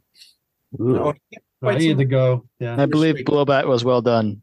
And then Blowbot is gone. Are you doing? Hey, he was just following orders. He's been tenderized.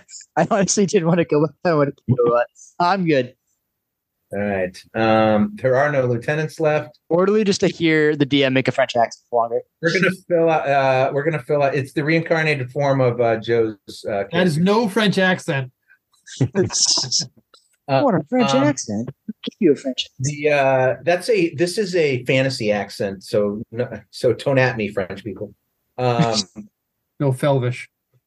It's a Felvish accent. I can't do French. All right. The Aurelius, your turn. All right, I'm going to Sheath Eagle Claw, go over here and pick up Kadoma and say, you must learn to come to me when I need 10, 20, 15, 20, 25. When you pick up Kadoma, you are 100% sure that Kadoma is pouting. Oh, that's so sad. So I can get 40 to here, and there's nothing in here to attack, I assume? There's people in there. What you're looking at is a kitchen stocked with all kinds of stuff, fruits, but these carcasses hanging in front of you are humanoid carcasses that look like they've been treated just like you would any type of cattle. So they're up there, they've been cured and everything, but it's kind of like you see like a pig carcass. You know it's pig. Right. Yeah. You know these are humanoids. But there's all the other food. There's all kinds of other food that they have too, and there are other meats. But those just kind of stick out as the one weird thing in a kitchen that you don't normally see. Perhaps in a Rakshasa kitchen, it's pretty regular. But and there's something on the stove that smells excellent right here. Perhaps Give me a history check. Oh, I'm good at that. History. Not sure why history works, but I don't know what else it would be. So I absolutely know that it is a history of 20. Right? Oh, you're 100% sure that this is Ratatouille. Oh, Made with real rats. it's to you what I said. Not sure what meat. I assume Ratatouille has. Ratatouille has. Ratatouille has no meat in it. No Rat vegetarian. folk in it. This has no meat. All right. So that's my move because I picked up my sword and sheath the other one's all I can do. We're going to come out of rounds because that was the end of the round, and all your adversaries are dead. So we don't have to worry about that no more. So we'll keep this up so we can stay in order of what we're going to do, and you guys can give me an idea. But you can give me like what your few round plan is instead of like just a single round and movement. So Cal, you happen to be at the top of the round.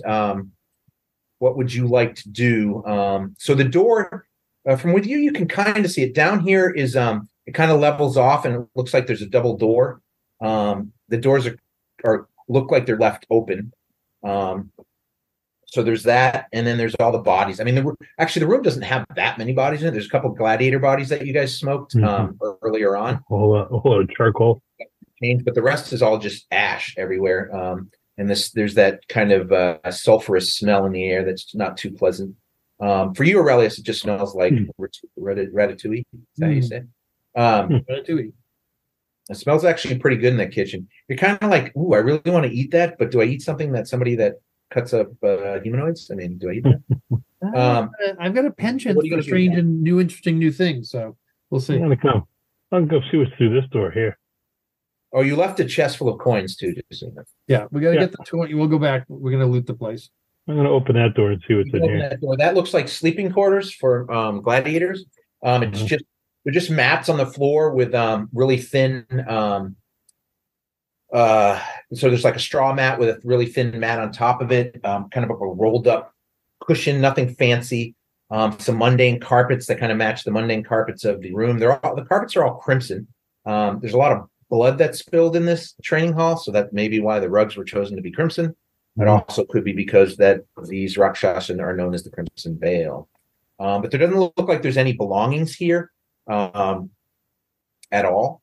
There's all things laid like a cloth or an extra pair of sandals next to one of them. But it looks like these gladiators, this is probably their room where they stay. And with your insight, you have a passive insight that's pretty. It is 18. So you're pretty sure that you can kind of put, especially having your own dojo, you can kind of put together that that these guys kind of carry everything they own and they're just training. And you saw there were a bunch of trainees when you first came in here and ran into the room opposite this door and they're behind that door and haven't come out since. But so it doesn't look like they have much that they carry with them. Okay. A lot of the weapons and shields and stuff, as you can see, are on the table. I come back out of the room. Okay. All right. Zalara is after the last thing. She is going to step back here again, and she is going to maintain her alertness. And all right, Nam is going to do a similar thing. This time, he's going to go back to back with her. Do we still hear rattling at the other door? No, that rattling stopped, actually, interestingly enough. And Nam is going to be looking up at the opening. And so they're kind of sitting there being on Overwatch while you guys do what you need to do. That brings us to Drell. What would you like to do, sir? What I would like to do. Remember, you left all the gear and the open treasure chest in the room to the north of you. Yeah, I'm going to clear one of these tables. Probably this one. What's on this one? I take that back. Nam saw the bow that guy was wielding, so he's headed over there.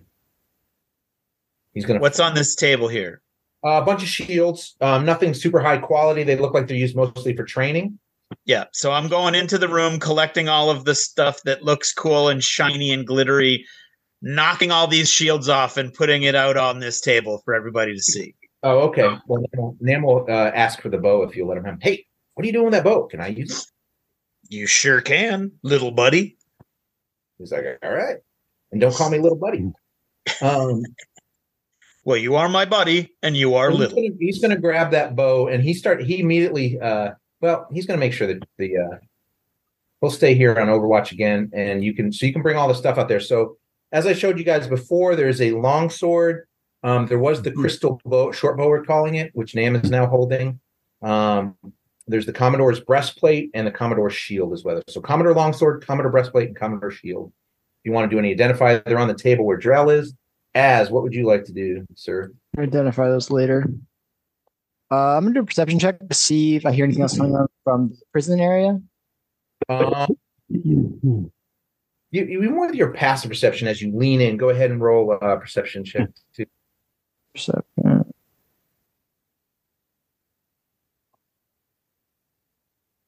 18. Which is the same as your passive. A little bit less. Pass is a little bit higher. With both that and with it, you definitely hear whispering coming from this door up here. Yeah, I suspected. Like talking about check it out. And you can't really make. Well, I should kind of make. There seems to be a discussion on whether they should exit the doorway or not, or if they should try to find another way out of the building.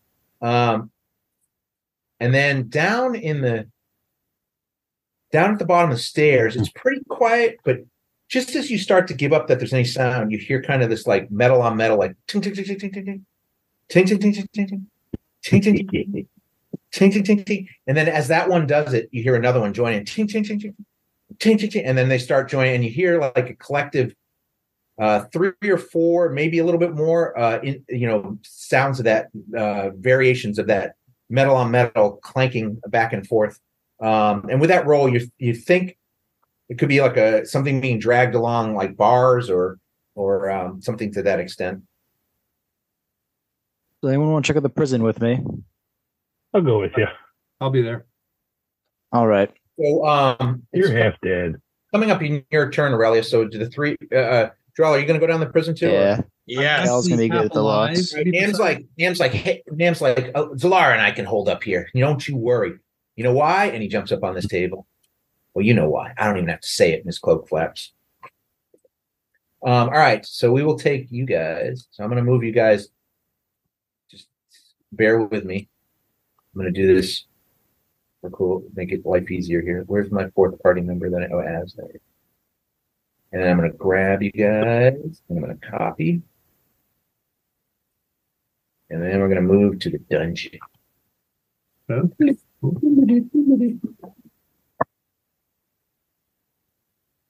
And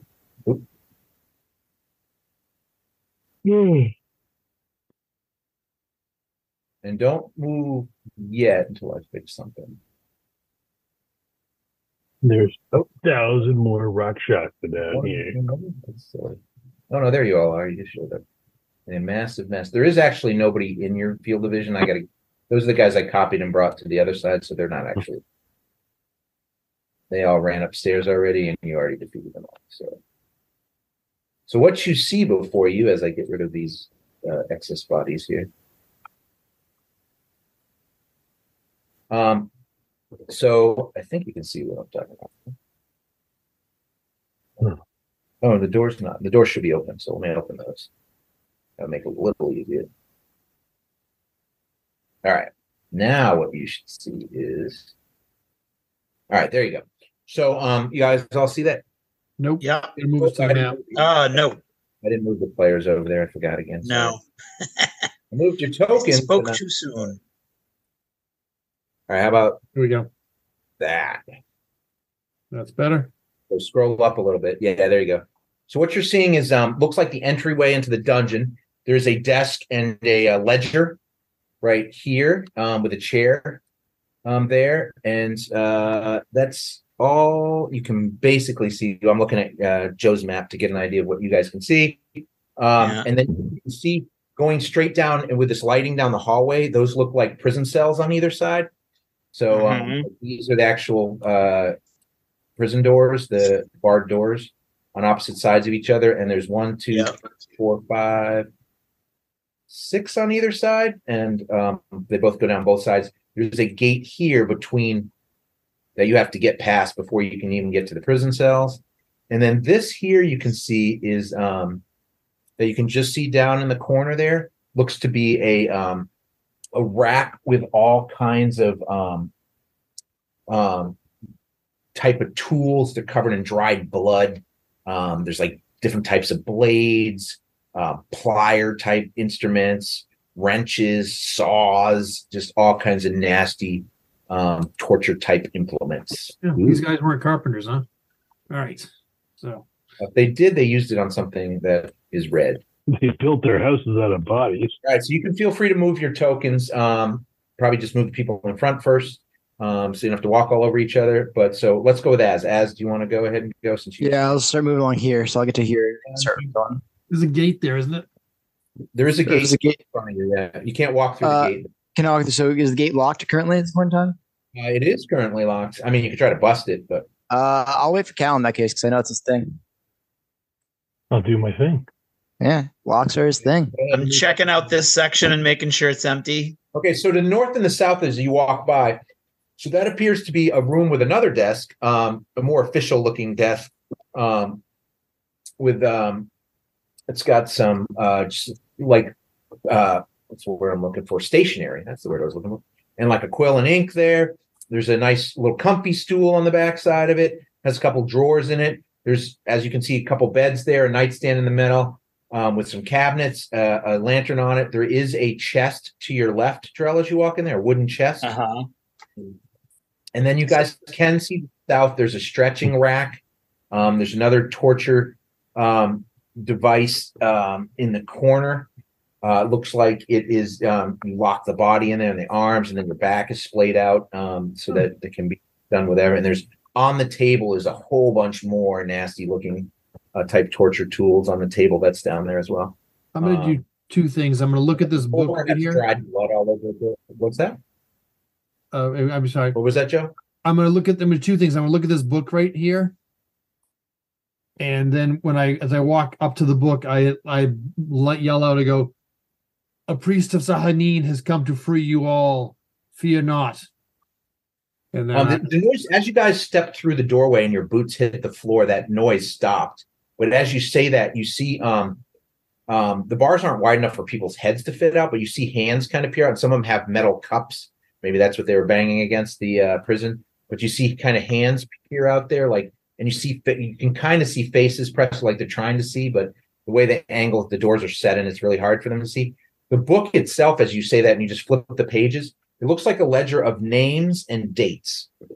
There's dates. Some of the names, they have dates when they arrived, the arrival date. That one's pretty obvious. It is written in common for whatever reason, not infernal. And perhaps for their human allies, who knows. But they're written in common. And then there's also, so some of the names have been scratched out, their whole names crossed out, and there's no.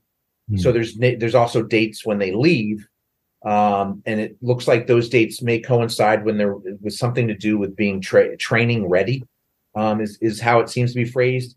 But some of them looks like the ones that are crossed out, there is no training ready, like they never made it to that date for whatever reason. And you're a pretty smart guy, so you can kind of figure all that out looking at it, especially with your. If you want to see if you can figure out any more detail, you can do an investigation check, but that's the I'm going to basics. scoop the book up. I'm going to scoop the book up and say, it goes, "Does anyone know where the keys are to your cells?" You hear a voice from back. The jailer has them, I think. Cal, are you going to try to open it without the jailer? Oh, I did. Yeah, I rolled a 25. Oh, 25. Yeah, you popped that sucker like it's nothing. It was pretty good lock, like a DC 20 type thing, but still popped it with your ability. You're just like, clink. And as you say that, Aurelius, does anybody know the key? And you hear the lock go click.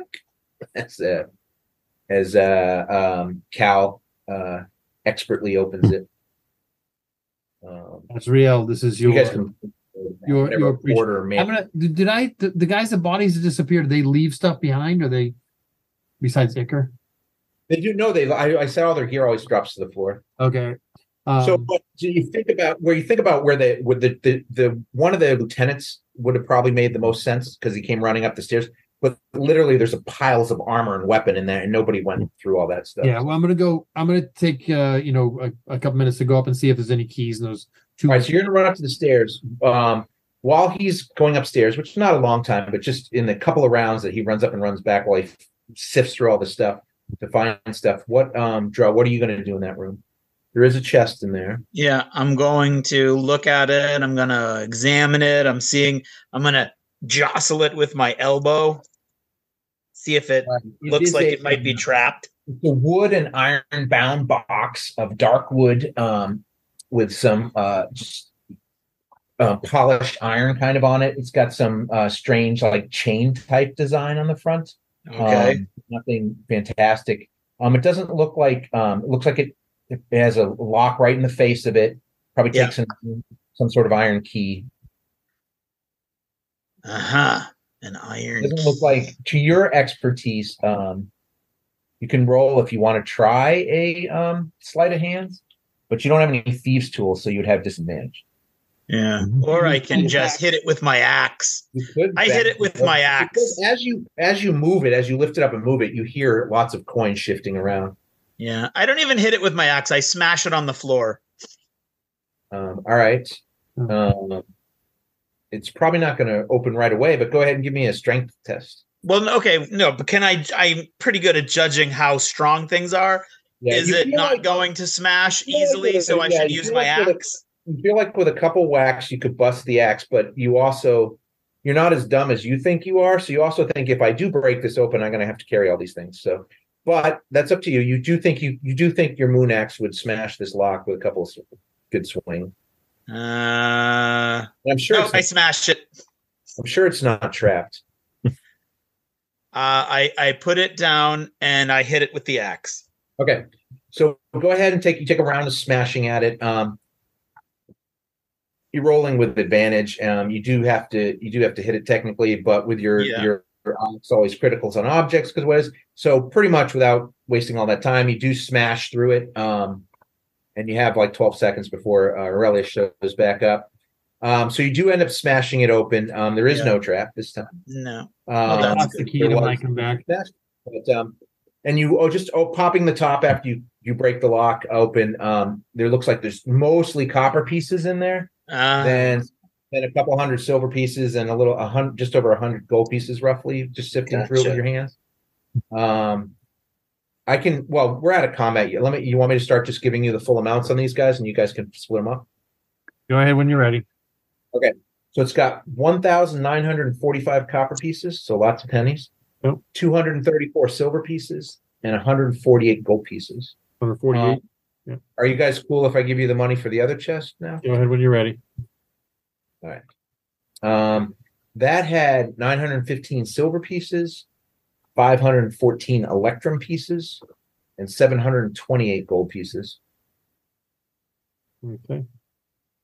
And Aurelius, you do find, as you sift through there, you find an iron key on one of the lieutenants when you start going through the lieutenant stuff, because that seems like the place to look, and they had slightly different armor color. And then when you look at the other lieutenants, he had an iron key too. And when you pick them up, they look different. They're not to the same chest. Okay. I bring them back. I bring back the two keys. And so you come back down and you're like, I've got the key, and Drell's standing over a smashed box. So while that was happening, Callan or Ez, what were you doing? I was gonna work my way into the jail cells now. So at least you get to hear that. I see there's people. So there are. I'm sorry, I should have told you this. There, Drell, there is also on this with this desk.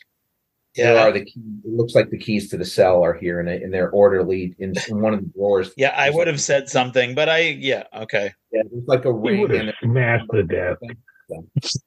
Mida. But you did kind of skip the desk, so maybe you didn't. I did. Well, no, I meant to look at the desk, but that's okay. It's all good. The drawers, you can call it out. So it wasn't the key to the gate though. That was on the you did find another. There was that seems to work on the chest and this door. Yeah, the one that you got from the lieutenant Aurelius. But there was a key ring that looks like it goes to all these other smaller cells. Okay. So are you going to get that one, As? Yes. Oh, yeah. Gerald did mention it. So no, I'll not grab those then. All right. It was in a different spot than where you are, really. All right. So you have the key ring. So you can start walking down here. Cal, you feel free to move your token with him. You can see that there's these really beaten up cots in here. There's a lot of blood. Some of these people seem to be in better condition than others. They're just generic tokens, but they seem to all be human. And through all the cells, there's 9 of them. Out of the 12 cells, 9 of them had people in them. And they're kind of weary of you as you come down. But some of them especially you, as they notice quickly that you have the markings of Sahanin on you, and so they're a little more comfortable coming up.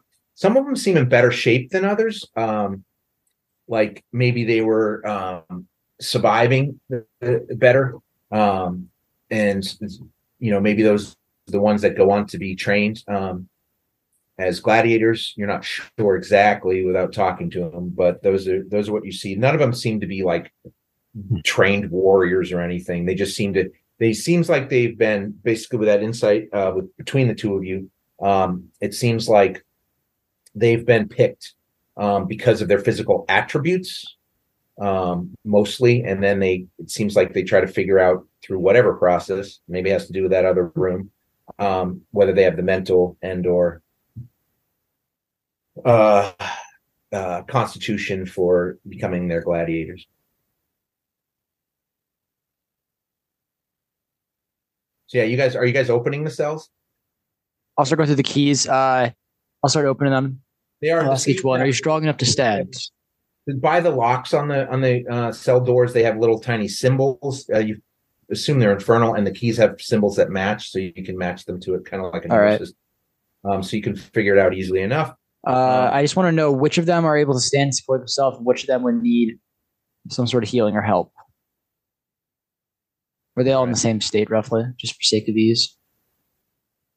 There are 9 of them.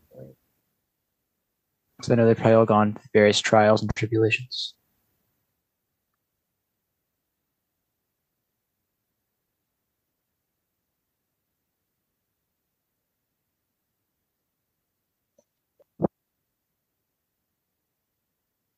All right, there are 4 of them that look like they've recently been tested, and so they're in a really bad state and in a healing process. And there's the others. The rest of them seem like they're further along in their healing, and they seem like they can move better and walk better. They seem to be in different stages of healing. All right, for the ones that are worse off. Yeah, this one down here, this woman down here, Yeah. About the cow, she looks like she's barely alive. All right. Well, she's going to receive the second level cure wounds. Everyone else receives. 3 of them receive first level cure wounds of those various amounts. And then one's going to receive a second level cure wound, which I will also display 1 second. The woman who's more hurt. Where's it at? Cure wounds. There we go. The woman that's the most hurt.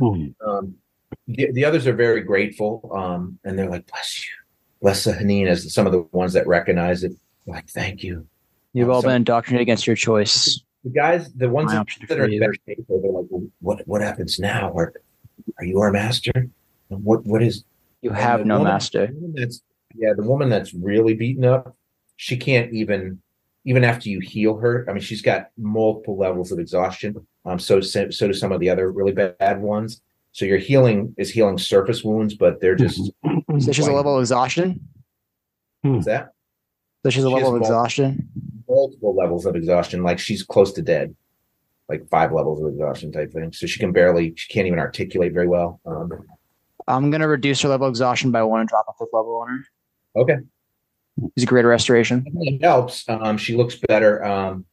And she just, she can barely raise her hand towards you. And she just, she keeps saying, Hana. And she's kind of like pointing at herself. I've got you. Said you will have the choice of freedom.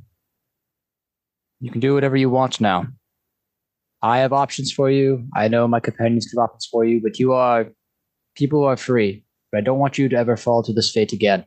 Most of them don't look like they're indigenous to Khassan, just based on their.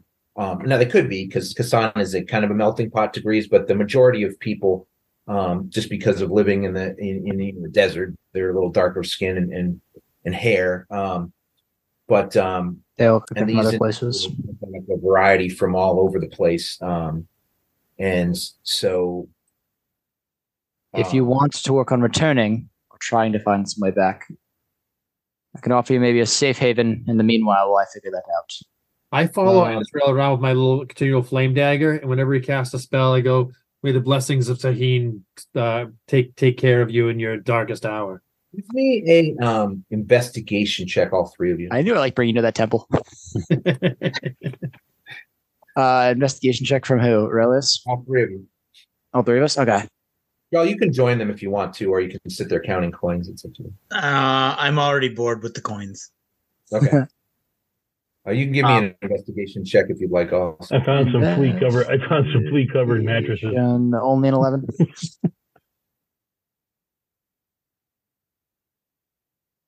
Hey, Drell. Right. Look at me. Drell, you didn't actually look at the book. You barely glanced at it, but you heard kind of Aurelius mumbling to himself as he was kind of like, well, this is, is very not as Aurelius, of him to be like, oh, this is obviously this and this. And as he was kind of going over the dates, so you kind of picked up on that information too. And this also applies to you, Aurelius. As you walk through these things and you notice the markings on it, it's become obvious to you that this person up here is in the best shape and his wounds have healed the most. And this person here is in the worst shape. So the opposite. So it looks like the way they counterclockwise. Yeah, it goes in a counterclockwise way as they work them to test and to see how quickly they heal and all that stuff. And so what they're doing is trying to figure out their physical traits, who will heal the quickest, who's the fastest, and so they're testing out these individuals' bodies before they even train them. And you also, based on some notes with that good investigation roll, you have a feeling that some of these individuals just like the scratch things on them, because you think you made out like one of the ones crossed off with an arrow. It is written in a weird scratching, but you think it was indicating that person went to Blobot. Maybe we're lucky we didn't save him and try to recruit him as a chef. As the word of Sahanin has reached you, you may follow us to freedom. Your wounds will be taken care of. Come with us out of the cells. See the light of day and understand that you are now free men and women.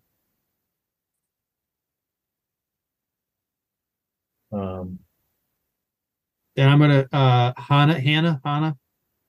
I'm gonna help her. As you try to help Hannah, this one steps out from the one that seems to be the healthiest, from the opposite cell of Hannah.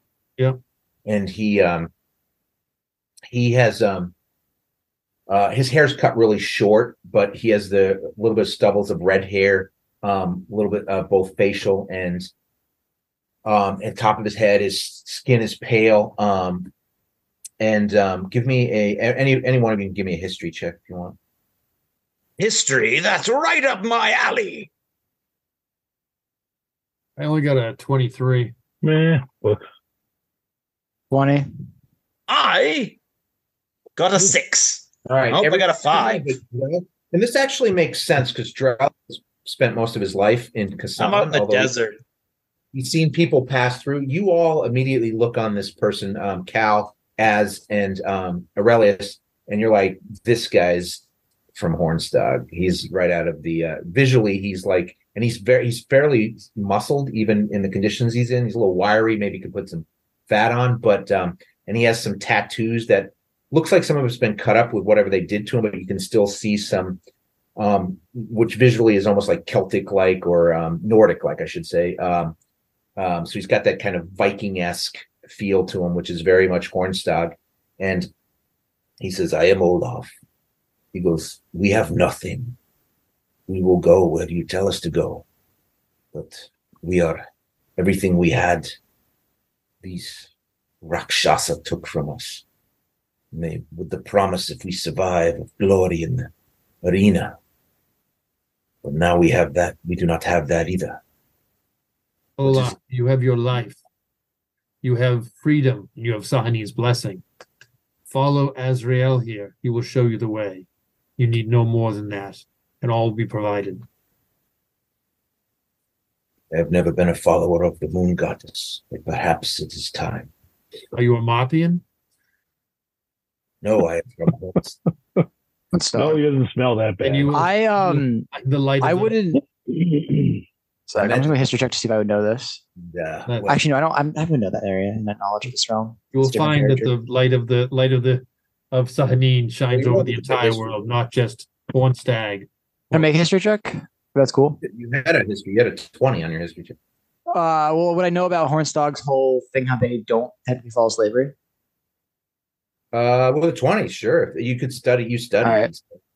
You can know that Doesn't- they're that the Jarl there is anti-slavery. Sure. Isn't the Jarl against slavery in Hornstog? Then how'd you end up here? That took some getting used to. I was taken off of one of our ships that had traveled a long way across the whole coast from the west to the east. We were trying to create new travel, but we were weary when we got here. And many of us, when we came to partake of drink, many of us were taken. I am the last of my crew to survive this ordeal. I do not want to hold. Yes, the Jarl has outlawed, Hornstag has outlawed slavery a long time ago. You were snatched here. I do not want to hold you here or hold any of you here. This was not your original home. I have not a penny. I have no coins to my name. I could look for work, but if you have something to offer us, and he kind of waves, the others are all kind of sitting there. Some are leaning up against the cells. Some are, he goes to help. This guy's pretty badly beaten up on the opposite side, Well, we can give them coin from the chest but he is, and the option to stay and fight and overthrow more slavers. he says, I guess our first move is to get out of here. I guess Of course. I don't want to discuss or put anything upon you until then. I'm going to think of these, so it's just us. Yeah. We have slaves. We have freed gladiator slaves here. We should find them a safe place to put them up with food. And That's what I want to do until we decide before we what try to do do. anything. Yeah, Yeah, so I want to get them to a spot before. I would rent. We gotta. Yeah, We can figure out. We can ask them and figure out what they want to do as well afterwards. But right now, let's just get them out. yeah. We can discuss So, what will happen in the future. We just need to get everybody out. Are you guys going to sit? Can't we just give them this building? Yeah. I don't think the Crimson Veil will appreciate that. We must keep them safe until we know. I'm going to help. I'm going to carry. Also, there's a hole in the wall. Yeah, we're going out the They front can door. fix And we're leading all the gladiators with us. You can take them up to the next level. You're going to grab all the items of that were Yes. belong. We're going to grab the shield, the sword, the armor. I'll give you those details when you get a chance to sit down and actually identify them. Yep. Yeah. So it is the middle of the night as you enter. You have these people trailing with you, but we're just going to look at the overview one to decide how you want to exit this. Well, I keep forgetting to move you guys to this thing, which is not helpful.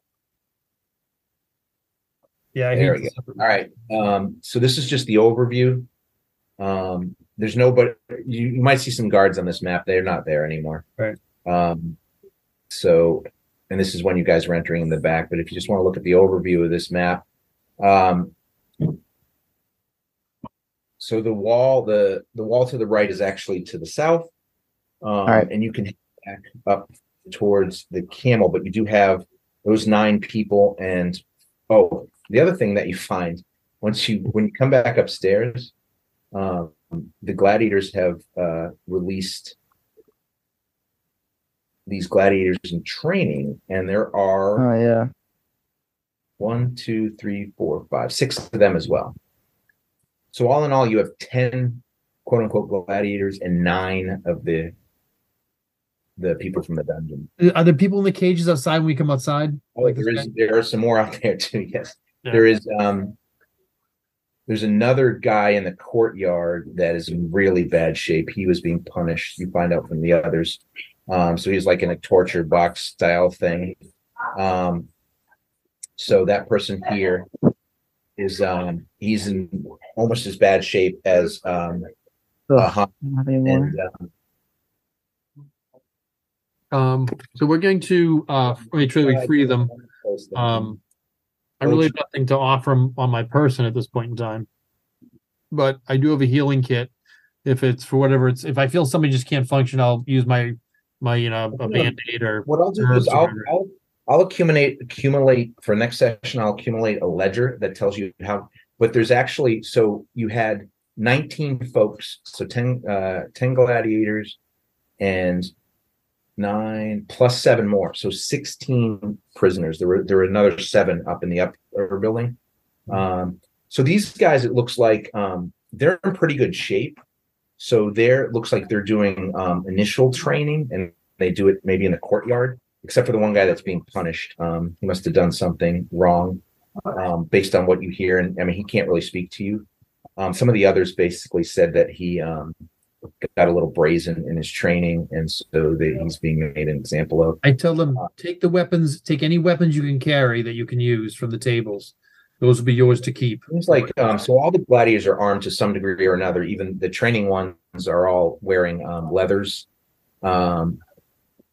Actually, no, those guys are in they're in leathers, and they have like spears and shields. And there's actually weapons all over the ground too, because these guys all had scale mail and stuff. So some of the gladiators are definitely who've been trained more, are picking up all kinds of stuff. So I can ledger all that stuff for you too. So we're going to be signing off in like 3 minutes here. So what I'm going to do is let me give you the experience for this. And then I'll put together all these people, and you guys can think about how you want to handle transporting this small mob of individuals, where you want them to transport to.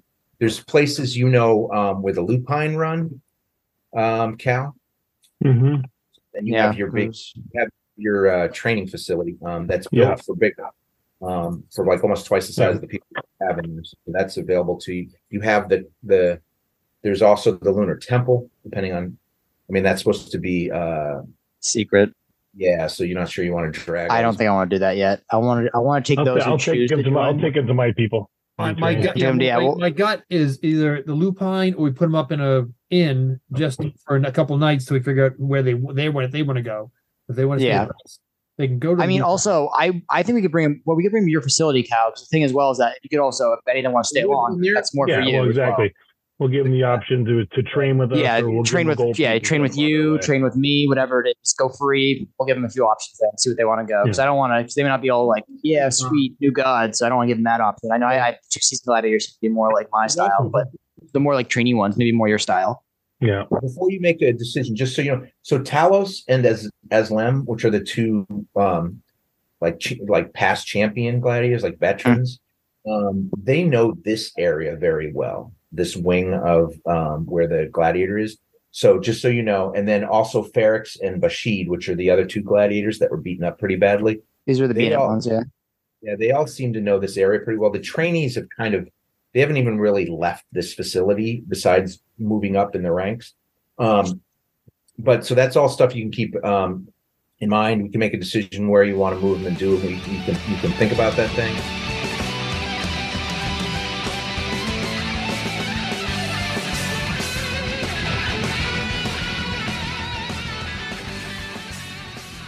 Achievement unlocked! You've made it to the end of another D6 Generation episode, the podcast whose humor has universally been acclaimed as not too horrible. Please let us know what you thought of the show by emailing us at info@thed6generation.com. If for some inexplicable reason you actually enjoyed this show, you can help others find out about it by leaving positive reviews on iTunes. Thanks for listening, and happy gaming.